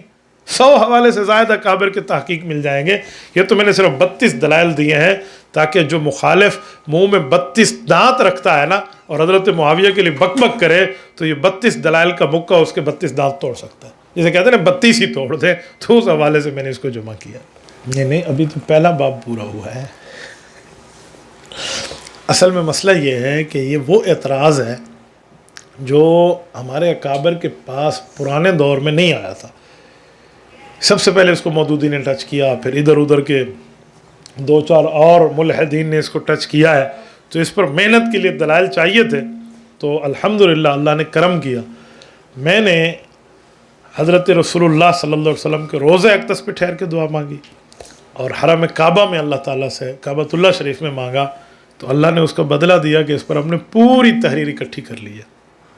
ورنہ تو یقین مانیں اس پر اتنی ملک پاکستان میں بکواسیات شروع تھے کہ بخاری میں ہے 2812 ہے، اس میں امام بخاری رحمہ اللہ نعوذ باللہ حضرت معاویہ کو جانمی لکھ دیا. تو میں نے پوری اس روایت کا تیا پانچا کر کے رکھ دیا کہ جی اتنے بزرگوں نے اتنے 100 سال کے زمانے اپنے اپنے صدیوں کے گزارے ہیں. کسی صدی کا کوئی بزرگ اٹھا کے دکھا دے جس نے اس کو بخاری کی روایت تسلیم کی ہو، وہ ماننے کے لیے تیار ہی نہیں ہے. اب یہاں پر آئیے، میں نے ایک جملہ آپ کو ابھی کہا تھا، کہ حافظ ابن حجر اسقلانی رحمۃ اللہ نے فرمایا کہ میرے پاس بخاری کے 13 نسخے ہیں، ان میں 3 میں یہ لفظ موجود ہے، 10 میں موجود نہیں ہے۔ تو اس حوالے سے میں بات آپ کی خدمت میں رکھتا ہوں۔ جن 3 نسخوں میں امام ابن حجر اسقلانی رحمۃ اللہ کے زمانے میں موجود تھا، ان نسخوں کا معاملہ کیا ہے، وہ کون سے نسخے ہیں اور اس کی تفصیلات کیا ہیں؟ تو امام بخاری رحمۃ اللہ علیہ کی صحیح بخاری کا نسخہ ابن سکن اس میں موجود ہے، نسخہ کریمہ اس میں موجود ہے، نسخہ سغانی اس میں موجود ہے۔ میں اب ان تینوں نسخوں کی حیثیت آپ کے سامنے رکھتا ہوں اور آپ کو سمجھ آئے گا کہ ان میں موجود ہے یا نہیں ہے۔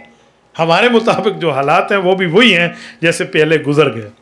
اب سب سے پہلے آئیے نسخہ ابن سکن پہ۔ امام بخاری رحمۃ اللہ علیہ کا یہ نسخہ ابن سکن جو ہے، اس کو امام ابو علی سعید بن عثمان بن سعید ابن سکن المصری المتوفہ 353 ہجری نے لکھا ہے۔ اب مجھے بتائیں 353 ہجری یہ 4تھی صدی ہجری بنتی ہے، انہوں نے اس کو لکھا ہے، تو 4تھی صدی ہجری کے اندر اگر یہ روایت میں موجود تھا تو 5ویں صدی ہجری میں ابن بطال نے، جیسے آپ پڑھ چکے ہیں پہلے، شرح صحیح البخاری تحریر فرمائی اور تفصیلی کلام اس پہ کیا، تو امام ابن بطال رحمۃ اللہ علیہ نے نسخہ ابن سکن میں ان روایت کی شرح بھی نہیں کی۔ تو اس سے پتہ چلا نسخہ ابن سکن کے اندر یہ موجود نہیں تھا اس زمانے میں۔ اگر موجود ہوتا تو جو شرح لکھ رہا تھا، جس نے اس نسخے کو مدار بنایا، اسی پر بیٹھ کے شرح لکھی امام ابن بطال نے، وہ اس کا ذکر کرتے، انہوں نے اس کا ذکر نہ کیا۔ پتہ چلا بعد میں کسی نے اس نسخے کے اندر یہ چیز داخل کر دی، امام بخاری رحمۃ اللہ علیہ کے زمانے میں اس کے اندر موجود نہیں تھی۔ کیوں؟ حافظ ابن حجر اسقلانی رحمۃ اللہ علیہ امام بخاری کے تقریباً 550 سال بعد آئے ہیں، 550 بھی نہیں، زیادہ بنتا ہے، 256 اور 852، تو یہ 700 سال بنتے ہیں، 750 سال کے بعد آئے ہیں۔ تو درمیان میں امام ابن بطال موجود ہیں، امام ابن بطال رحمۃ اللہ نے اس کی شرح کی ہے، وہ کہتے ہیں اس میں نہیں ہے۔ جب وہ نہیں لکھتے تو پتہ چلا یہ ابن حجر اسقلانی کے زمانے میں آ گئے تھے، اس نسخے کے اندر پہلے نہیں تھے۔ اب یہاں پر ایک سوال اٹھتا ہے، کیا نعوذ باللہ صحیح بخاری غیر محفوظ ہے تو کسی نے اس میں ڈال دیا ہے؟ حالانکہ صحیح بخاری تو صحیح حدیث کی کتاب ہے، تو یہ کیسے آ گیا تھا اس میں؟ تو بڑے غور سے اس کا جواب سنیے، یہ بڑی سننے والے جواب ہے۔ دیکھیں، ہم کہتے ہیں امام بخاری رحمۃ اللہ علیہ نے لکھ کر مٹا دیا تھا، جیسے ہم امام حمیدی رحمہ اللہ کے حوالے سے بتا چکے ہیں، تو پھر یہ نسخے میں آیا کیسے؟ تو اس کا جواب یہ ہے، ہو سکتا ہے کسی محدث کے سامنے امام بخاری کا وہی پرانا لکھا ہوا صفحہ آ گیا ہو، جب امام بخاری نے لکھا تھا بعد میں مٹایا تھا، تو اس نے اسی پرانے کو امام بخاری کی بات سمجھ کے لکھ دیا ہو، اتنی سی بات ہے۔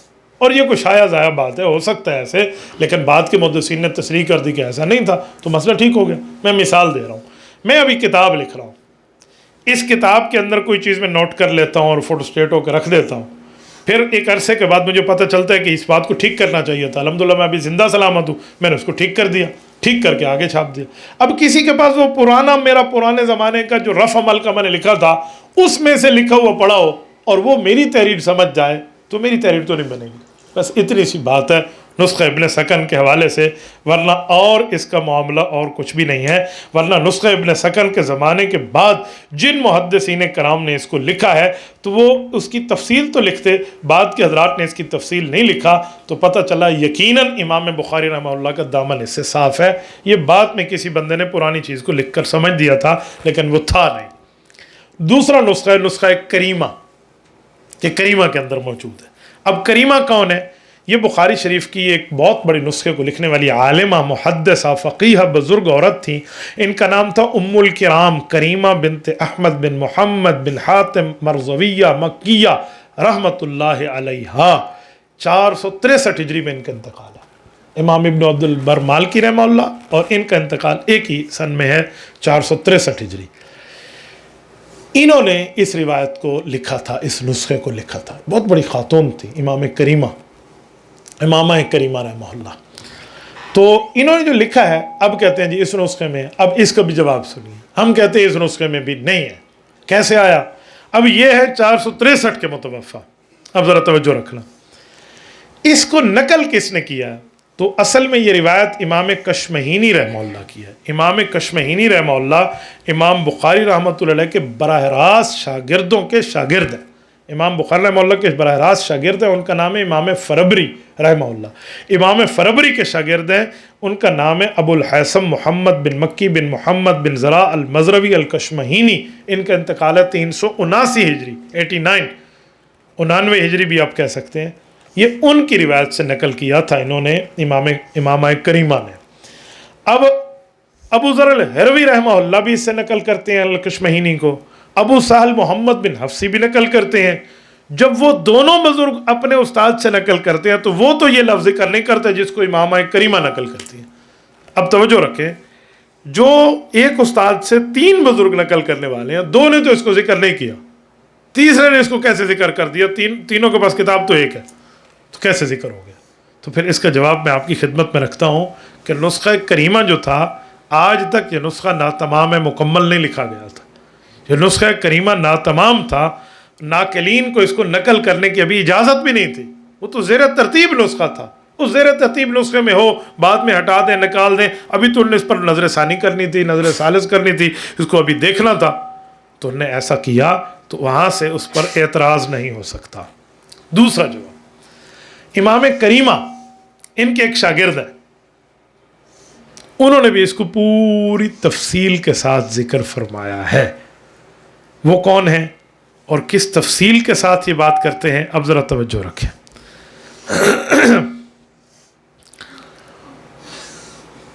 امام حمیدی رحمۃ اللہ علیہ نے پوری تفصیل کے ساتھ اس کو ذکر فرمایا اور یہاں پر ارشاد فرمایا کہ میں نے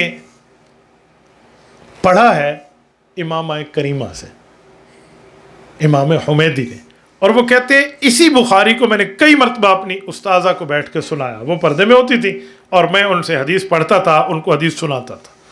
اب یہ کتاب ہے الجمع بین الصحیحین امام بخاری کے حوالے سے امام حمیدی کی، اس میں ام درداء کی حدیث کے تحت جلد نمبر 4 صفحہ نمبر 320 رقم روایت 3574 ابن حزم کا دار ہے بیروت لبنان، ان نے اس کو چھایا پایا۔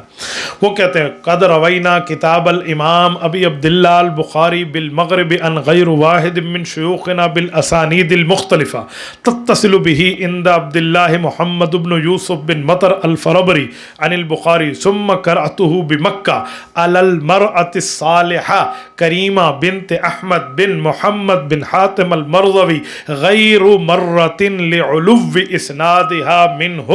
حضرت امام حمیدی کہتے ہیں میں نے مغرب سے مشرق تک بڑے بڑے بزرگوں کے پاس، شیوخ الحدیث کے پاس حاضری دی اور بخاری شریف پڑھ پڑھ کے ان کو سنائی، سب حضرات کو سنائی۔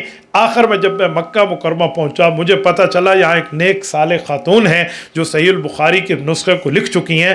میں ان کے پاس گیا اور کئی مرتبہ ان کی سند سے ان کو روایت سنائی اور بخاری شریف سنا کر ان سے سند لی اور مکمل سناتا رہا اپنی استاذہ کو یہ حدیث کی کتاب۔ اس میں امام حمیدی رحمہ اللہ کہتے ہیں کہ تقتل الفئۃ الباغیہ کا لفظ نہیں ہے۔ شاگرد اپنے استاد کو سنا رہا ہے اور ایک نہیں متعدد مرتبہ سنا رہا ہے، تو کیسے کہا جا سکتا ہے کہ کریمہ کے نسخے میں لفظ موجود تھا؟ تو وہاں بھی موجود نہیں ہے۔ اس سے پتہ چلا کہ اس زمانے تک تو نہیں تھا۔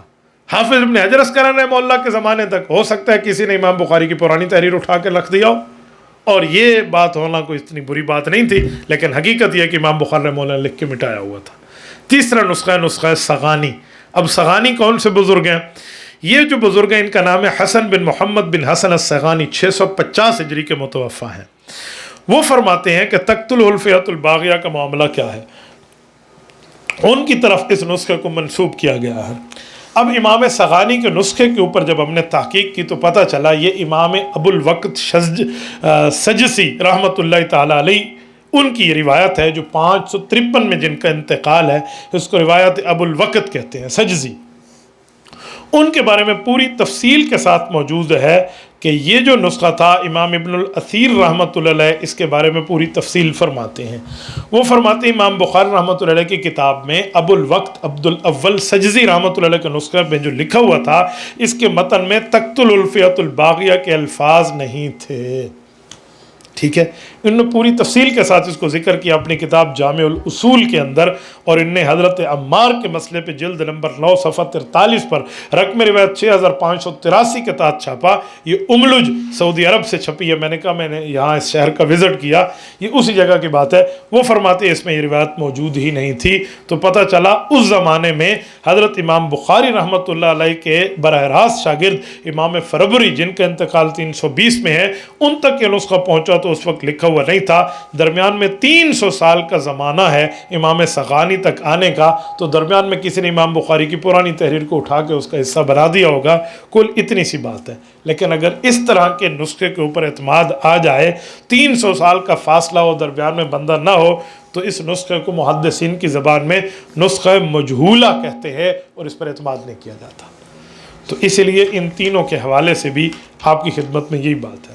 ایک مزید بات آپ کی خدمت میں عرض کروں، اس وقت جامعہ ازہر جو مصر قاہرہ کی یونیورسٹی ہے، بہت بڑا نام ہے اس یونیورسٹی کا، اتنا بڑا نام ہے کہ بعض حضرات تو کہتے ہیں کہ نبوت کے زمانے کے بعد اس دھرتی کی سب سے پرانی مدرسے کی بنیاد ہوئی ہے جامعہ الازہر۔ وہاں پی ایچ ڈی کی ہے ایک عالم دین نے جس کا نام ہے الشیخ جمعہ فتحی عبد الحلیم۔ انہوں نے پی ایچ ڈی فرمائی ہے، پی ایچ ڈی کا انہوں نے مقالہ لکھا ہے، اور ان کا جو مقالہ ہے نا پی ایچ ڈی کا، وہ مقالہ صحیح البخاری کے نسخوں پر ہے کہ امام بخاری کے کس نسخے میں کیا بات ہے، کیا کیا۔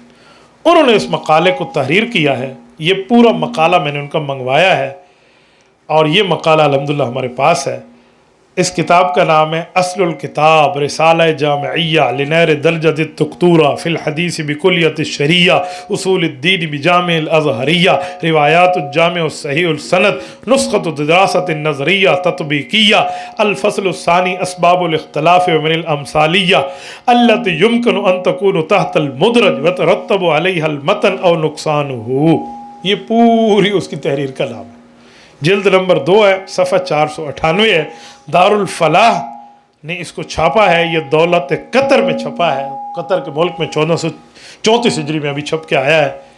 انہوں نے جو اس روایت پر بحث کی ہے نا، کیا الفاظ لکھے۔ اب یہ پی ایچ ڈی کا بندہ ہے وہاں کا، اس نے دکتورا کیا ہے اور زندگی اس نے لگائی ہے۔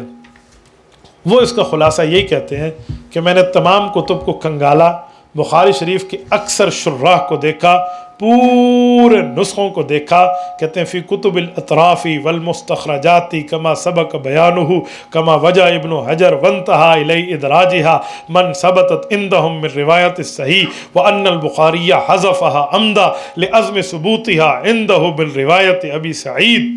وہ کہتے ہیں امام بخاری رحمۃ اللہ علیہ نے ابو سعید کے حوالے سے روایت لکھی تھی تو اس کو انہوں نے مٹا دیا تھا، کیونکہ ان کے سامنے اس کو ثبوت ہی نہیں تھا کہ انہوں نے حضور پاک صلی اللہ علیہ وسلم سے سنا ہے یا نہیں سنا، تو لہٰذا امام بخاری نے اس روایت کو اپنی کتاب سے نکال دیا۔ اب اندازہ لگائیں اتنے بڑے محدثین کے بندے ہیں، وہ بھی اس بات کو اسی طرح ہی نقل فرما رہے ہیں۔ یہ تو تھا روایت کے دوسرے حصے کی بات۔ اب آئیے روایت کا تیسرا اور آخری حصہ، وہ تھا یدعوہم الی الجنہ ویدعونہ الی النار، کہ عمار انہیں جنت کی طرف بلائیں گے اور وہ انہیں دوزخ کی طرف بلائیں گے۔ ہمارے مطابق اگر یہ لفظ ٹھیک ہوں حدیث کے، تو اس سے مراد وہی خوارج کا لشکر ہے، وہی قاتلین عثمان کی مفسد ٹولی ہے جنہوں نے حضرت عثمان کو شہید کیا، پھر حضرت عمار کو شہید کیا۔ تو حضرت عمار انہیں ملت اسلام کی طرف بلا رہے تھے اور وہ بغاوت کی طرف بلا رہے تھے، تو وہ مراد ہے۔ لیکن یار لوگوں نے اس کو حضرت معاویہ کے خلاف پیش کیا، تو میں اس کا جواب بھی آپ کی خدمت میں دیتا ہوں۔ یہ جو لفظ امام بخاری رحمۃ اللہ علیہ کی بخاری میں موجود ہے، تو اس کا مطلب کیا ہے؟ تو محدثین نے کہا ہے کہ اس روایت کا مطلب یہ ہے، وہ کہتے ہیں یمکن حملہ علی ان المراد بالذین یدعونہ الی النار کفار قریش کما سرّا بہ بعض الشراح۔ حافظ ابن حجر اسقلانی رحمہ اللہ نے فتح الباری شرح صحیح البخاری قولہ تعالی تعاون فی بناء المسجد، قولہ البخاری باب التعاون فی بناء المسجد کے تحت لکھا ہے کہ یہ جلد نمبر 1 صفحہ 542 ہے کہ یہ جو لفظ ہے کہ عمار انہیں جہنم کی طرف، عمار کو یہ لوگ جہنم کی طرف اور عمار انہیں جنت کی طرف بلا رہے ہیں، اس سے مراد وہ وقت ہے جب امام عمار رحمۃ اللہ علیہ رضی اللہ تعالیٰ عنہ کو مکہ کے کافر تکلیف دے کر مذہب چھڑانے کی کوشش کر رہے تھے۔ یہ حافظ ابن حجر اسقلانی فرماتے ہیں کہ تو اس زمانے کی بات ہے، یہ تو اس کا تعلق جنگ صفین سے ہے ہی نہیں، یہ تو کفار و قریش کما سرہ بھی بعض شراء کہ بہت سے بعض شراء نے اس بات کو لکھا ہے کہ یہ تو اس زمانے کی بات ہے کہ نبی علیہ السلام نے ان کو تسلی دی تھی کہ عمار تو جنت کی طرف بلا رہا ہے، یعنی انہیں دین کی طرف، اور وہ دوزخ کی طرف بلا رہے ہیں، تو میں کفر کی طرف تیرے اوپر ظلم اور تشدد کر رہے ہیں. جیسے میں نے حضرت عمار کے تعارف میں آپ کو بتایا کہ ان کے اوپر ظلم و تشدد ہوا کفار کی طرف سے، اور پھر ان کے لیے قرآن کی آیات اتری. یہ کہتے ہیں اس زمانے کی بات ہے. تو اس سے اندازہ لگا لیں ابن حجر اسقلانی رحمۃ اللہ علیہ اور محدثین اس روایت کی کیا شرح سمجھتے. اور صرف انہوں نے بات نہیں لکھی، حضرت امام ابن بطال رحمۃ اللہ علیہ نے بھی اپنی شرح میں یہی بات لکھی، اور اس پر ایک رکوع کی روایات لکھ دی ہے اور دلال کے ساتھ ثابت کر دیا ہے کہ یہ ایسا ہی ہے. دوسرا محدث. تیسرا محدث میں آپ کو اس شخصیت کو پیش کرتا ہوں جسے ہم بر صغیر میں خاتم المحدثین کہتے ہیں، اور نبی پاک صلی اللہ علیہ وسلم کے گھر سے اس محدث کا نام پیش کر دیتا ہوں، جو آل علی اور اولاد نبی ہیں، حضرت مولانا سید انور شاہ کشمیری رحمہ اللہ. ان کی شرح اٹھائیے فیض الباری شرح صحیح البخاری جلد نمبر 2 صفحہ 72 پہ بھی انہوں نے یہی الفاظ لکھے ہیں کہ اس سے مناب فاستناف لحالہ مع المشرکین و قریش العرب اشارۃ الی المصائب التي اتت علیہ من جہت قریش و تعذیبہم و الجاہم ایاہ علی ان یکفر بربی فابا الا ان یقول اللہ احد. کہ یہ تو اس وقت کی بات ہے کہ جب حضرت عمار رضی اللہ عنہ پہ مکہ کے کافر ظلم کر رہے تھے اور وہ چاہتے تھے کافر بن جائے، اور یہ کہتے تھے اللہ ایک ہے. اس زمانے کی بات ہے. اس وقت کی بات کو نبی علیہ الصلوۃ والسلام کے الفاظ کو اٹھا کر یہاں ڈال دینا، یہ کہاں کا انصاف ہے. اب اس پر بڑا پیارا جواب اور تحقیق آپ کی خدمت میں رکھتا ہوں. ہمارے موجودہ دور میں ایک بہت بڑے بزرگ گزرے ہیں. آپ تو یہاں فیصل آباد بیٹھے، آپ کے قریب جھنگ ہے. جھنگ کے اندر حضرت مولانا محمد نافع رحمۃ اللہ علیہ. مولانا محمد نافع رحمۃ اللہ علیہ وہ شخصیت ہے جن کے لیے شیخ الاسلام مولانا مفتی محمد تقی عثمانی صاحب دامت برکاتہ العالیہ نے ان کی کتاب منگوائی اور اس کو عربی زبان میں چھاپا، رحماء بینہم کو. اور وہ اس پہ لکھتے ہیں کہ میری پوری زندگی کی تحقیق میں ان نے جو اردو میں لکھا ہے اس طرح کی ٹکر کی کتاب عربی میں بھی موجود نہیں ہے. عربی زبان کے مولانا محمد نافع رحمہ اللہ کی ایک بستی ہے یہاں محمدی شریف، اس میں رہنے والے تھے. میں نے حضرت کی زیارت بھی کی ہے، بعد میں حضرت کی جنازے میں بھی حاضری ہوئی تھی. بہت بڑی شخصیت ہے، میں نے کئی ان سے استفادہ کیا ہے کئی مقام پہ. وہ فرماتے ہیں کہ جی میری تحقیق ہے. کہ جی کیا تحقیق ہے؟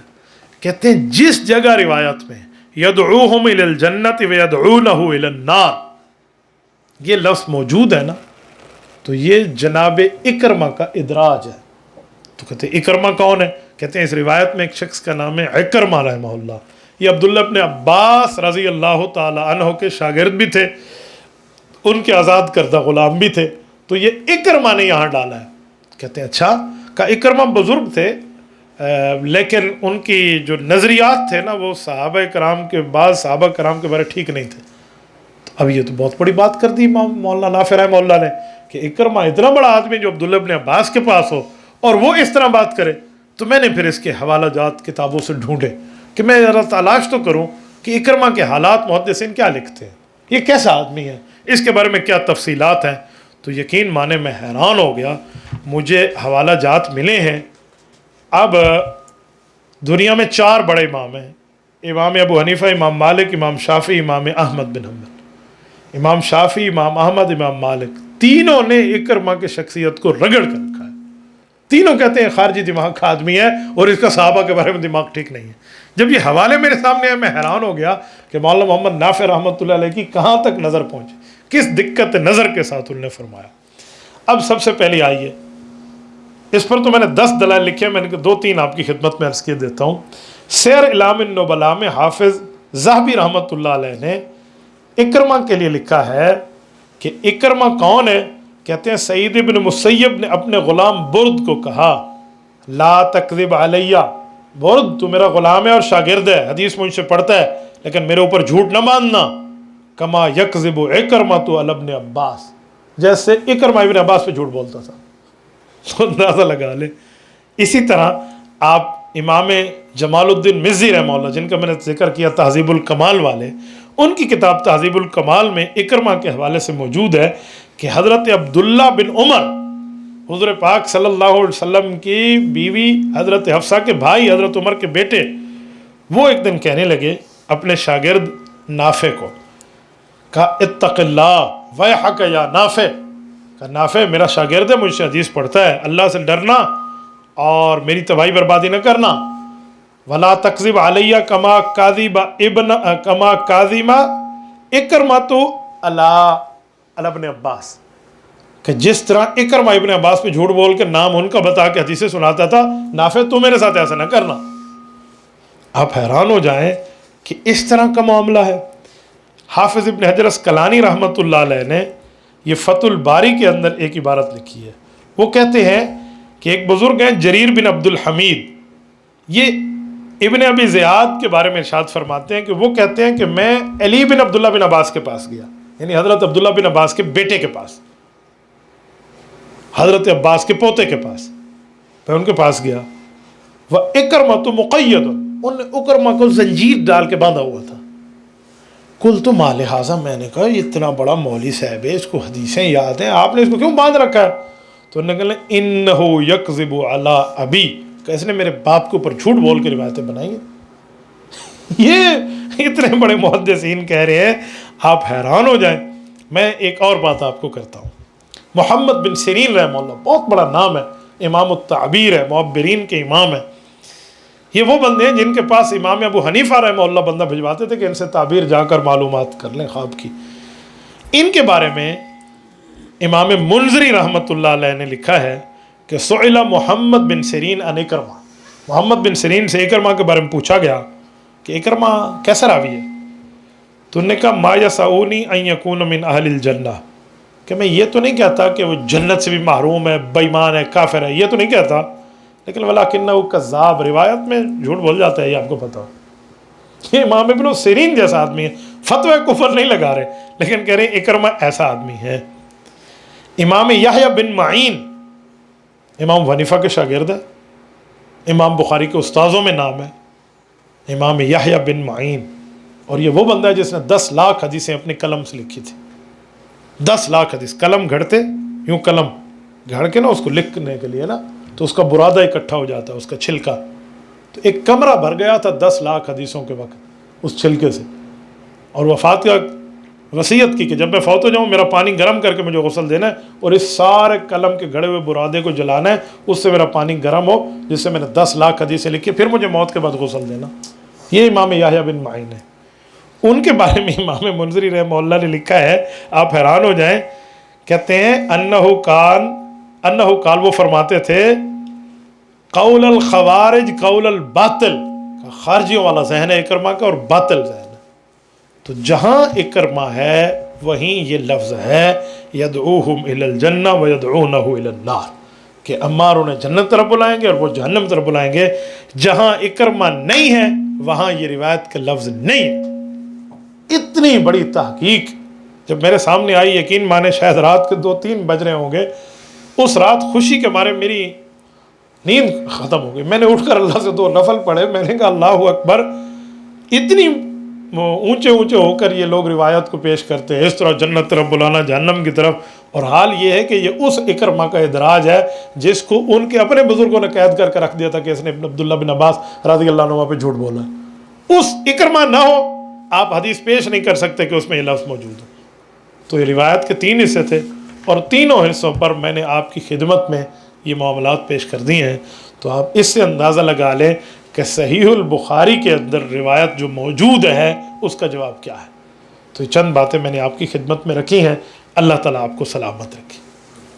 کچھ وقت باقی ہے تو میں اس پر 2-4 باتیں اور بھی عرض کر دیتا ہوں۔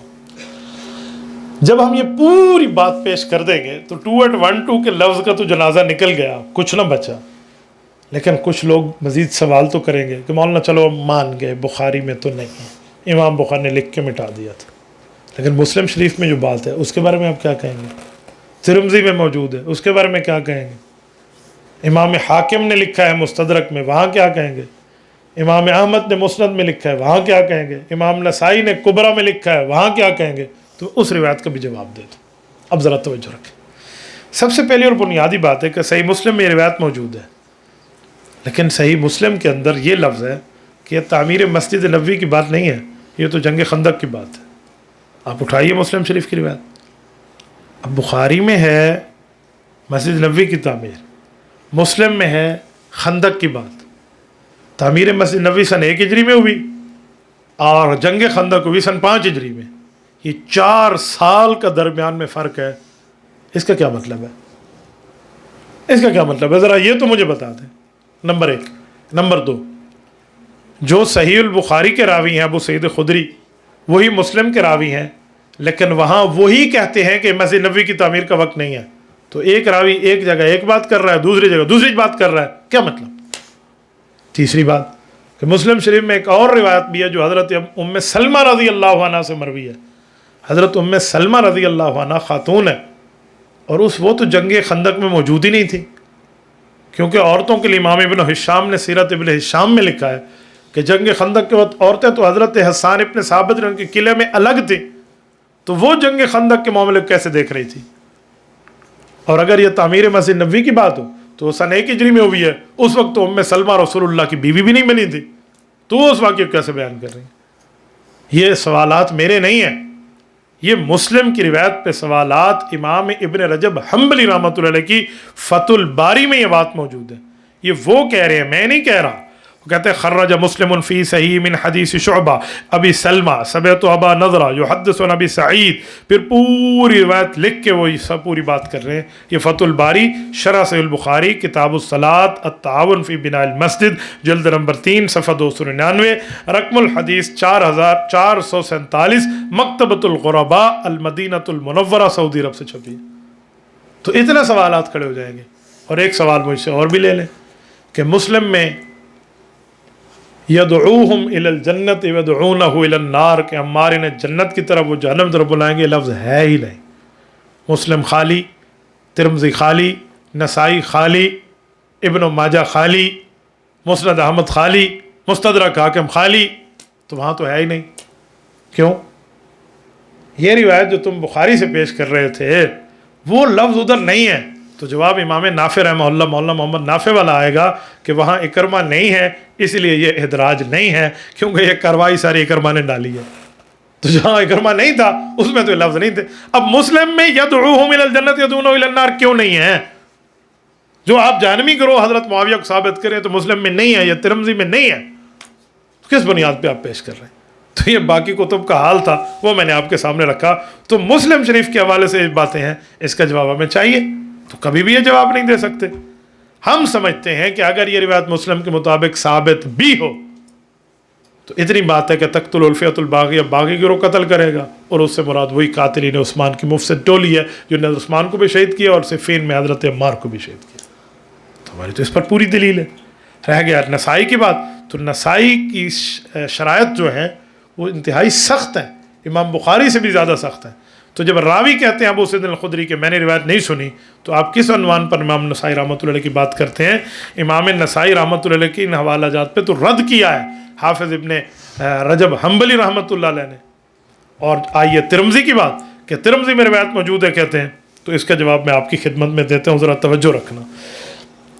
ترمذی کے اندر جو روایت موجود ہے یہ روایت حضرت ابو ہریرہ سے مروی ہے۔ تو میرا پہلا سوال ہے کہ جب تعمیر مسجد نبوی ہو رہی تھی اول وقت میں، وہ سن 1 ہجری تھی، اس وقت حضرت ابو ہریرہ اس کے 6 سال بعد ایمان لائے ہیں، تو حضرت ابو ہریرہ تو وہاں موجود ہی نہیں تھے۔ اگر جنگ خندق کی بات ہے تو جنگ خندق کے 2.5 سال بعد حضرت ابو ہریرہ ایمان لائے ہیں، تو حضرت ابو ہریرہ تو وہاں موجود ہی نہیں تھے، تو حضرت ابو ہریرہ کی روایت آپ کس مسئلے پیش کرتے ہیں؟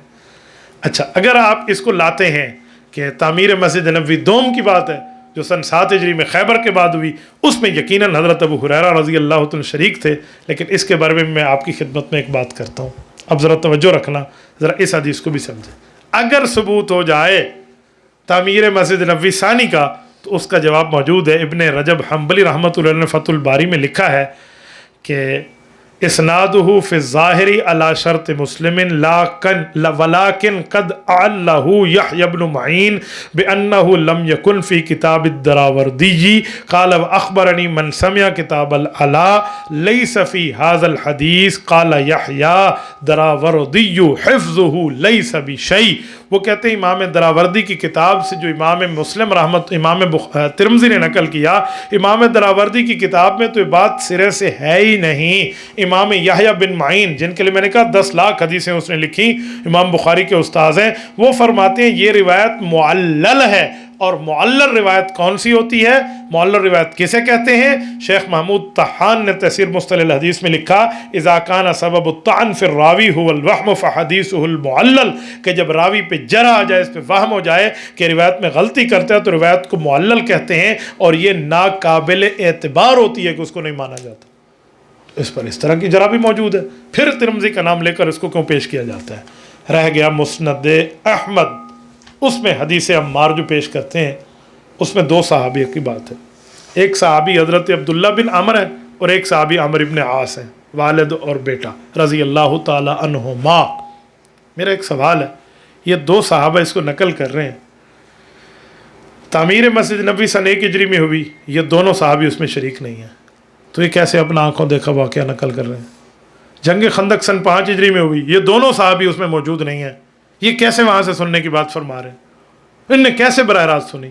تو اس واقعے میں موجود ہی نہیں ہے۔ رہ گئی بات، آپ کہیں گے نہیں انہوں نے کسی اور سے سن کے روایت ذکر کی، کسی اور صحابی سے اس کو سنا اور ان نے یوں بتایا، تو ٹھیک ہے، اس پر بھی محدثین کی جرح موجود ہے۔ وہ کہتے ہیں کہ روایت ابن حنطب کے واسطے سے جس کا نام مطلب ہے اور اس کی سماعت درست نہیں تھی، یہ بھی فتح الباری شرح صحیح البخاری میں موجود ہے۔ تو آپ اس کو کیسے لے جائیں گے؟ جس راوی سے سننے کے معاملات آپ تک نقل ہو کر آئے ہیں اس روایت کے اوپر بھی جرح موجود ہے، اور محدثین نے اس پر اتنی بڑی کڑی جرح کی ہے کہ آپ اس جرح کا جواب نہیں دے سکتے۔ اور میں اسی طرح آپ کی خدمت میں ایک بات رکھتا ہوں، حضرت عبداللہ والی جو روایت ہے، عبداللہ بن عمر والی مسند احمد میں، اس کے لیے امام احمد رحمۃ اللہ علیہ کے بیٹے امام عبداللہ بن احمد وہ فرماتے ہیں فَإِنِّي سَمِعْتُ رسول اللہ کا مطلب ہے یعنی رسول اللہ، کہ حضرت امام احمد نے اپنا خیال بیان کیا تھا، کذا قال ابی، فرمایا یہ فرمان رسول صحابی کی بات نہیں تھی کہ ان نے اس کو وہاں سے سنا، تو امام احمد نے صرف خیال بیان کیا۔ تو کسی کے خیال بیان کرنے کو اٹھا کر آپ اس کو حضرت معاویہ جیسے رضی اللہ عنہ صحابی کے اوپر الزام عائد کر دیں۔ اور سب سے آخری بات اسی عنوان پہ جو قول فیصل ہے، کیا حضرت عمار رضی اللہ عنہ کے قتل کی بات ہے، نعوذ باللہ اس روایت کے مطابق حضرت عمر ابن عاص اپنے گلے میں ڈال رہے ہیں، حالانکہ وہ تو حضرت معاویہ کے ساتھ موجود ہے۔ کوئی بندہ نعوذ باللہ خود کو باغی کہے گا کہ جی میں باغی ہوں، میں نے کیا، اور جو پھر ٹھہرے بھی حضرت معاویہ کے ساتھ ہے پوری زندگی، ان سے ہٹے بھی نہیں ہے، تو جب روایت ان کے سامنے آ گئی تھی ان کو تو ہٹ جانا چاہیے تھا وہاں سے۔ تمہارے مطابق وہ اپنے خلاف روایت بھی سنا رہے ہیں اور اسی کام پہ بیٹھے ہوئے بھی ہیں۔ تو ایک تیر میں تم 2 شکار کر رہے ہو، کہ ایک صحابی پر جھوٹ بھی بول رہے ہو اور دوسرے صحابی کو غلط کردار بھی بتا رہے ہو۔ میں آپ کو مثال دے رہا ہوں کہ حدیث پاک کے مطابق پانی پینے سے، جان بوجھ کے پانی پینے سے روزہ ٹوٹ جاتا ہے، ہاں جی ٹھیک ہے، میں یہ حدیث بھی سنا رہا ہوں اور جان بوجھ کے پانی پی بھی رہا ہوں۔ اب 2 باتیں ہیں، یا تو حدیث نہیں مانتا اور یا میں حدیث مان کے خود بے ایمانی کر رہا ہوں۔ تو حضرت عمر ابن عاص اور حضرت عبداللہ بن عمر پر آپ کیسے لائے گئے؟ وہ نعوذ باللہ اپنے خلاف یہ بات کر بھی رہے اور وہاں بیٹھے ہوئے بھی ہیں۔ تو دونوں طرف سے آپ نے صحابی کو غلط طرح پہ پیش کیا، ایسا نہیں بنتا، ٹھیک ہے؟ تو اس طرح میں یہ ابھی تک یہ حصہ اول کی بات میں نے آپ کی خدمت میں رکھی ہے، اس کو انکاری پہلو کہتے ہیں۔ اس کتاب میں اس کا تسلیمی پہلو بھی ہے، انشاءاللہ تعالی اگر وقت رہا تو آپ کی خدمت میں پیش کروں گا، اور اگر آپ مجھے اجازت دے دیں تو میں 10 منٹ میں شاید اس کا خلاصہ دے دوں، ہے توجہ رہے گی نا؟ پھر خیال میں ہم اس کو پورا کر لیں، بعد میں کسی اور محفل کے اندر اگر لے کے جائیں تو اللہ مار، یہ بہت اہم چیز ہے۔ یہ تو میں نے سندی بحث کی، اب اگلی بات 1 منٹ کے لیے ہم یہ سارے اعتراضات اور بحث ایک طرف رکھ لیتے ہیں، ہم اس روایت کو کما حق کو ماننے کے لیے تیار ہو جاتے ہیں کہ جی ہم ماننے کے لیے تیار ہیں، آپ ہمارے سامنے یہی روایت لے آئیے، بہترین محجبین ہم تسلیم کرنے کے لیے تیار ہیں، تو آپ ذرا ہمیں یہ بتا دیں۔ یہ سارے اعتراضات ہم ایک طرف رکھ لیتے ہیں،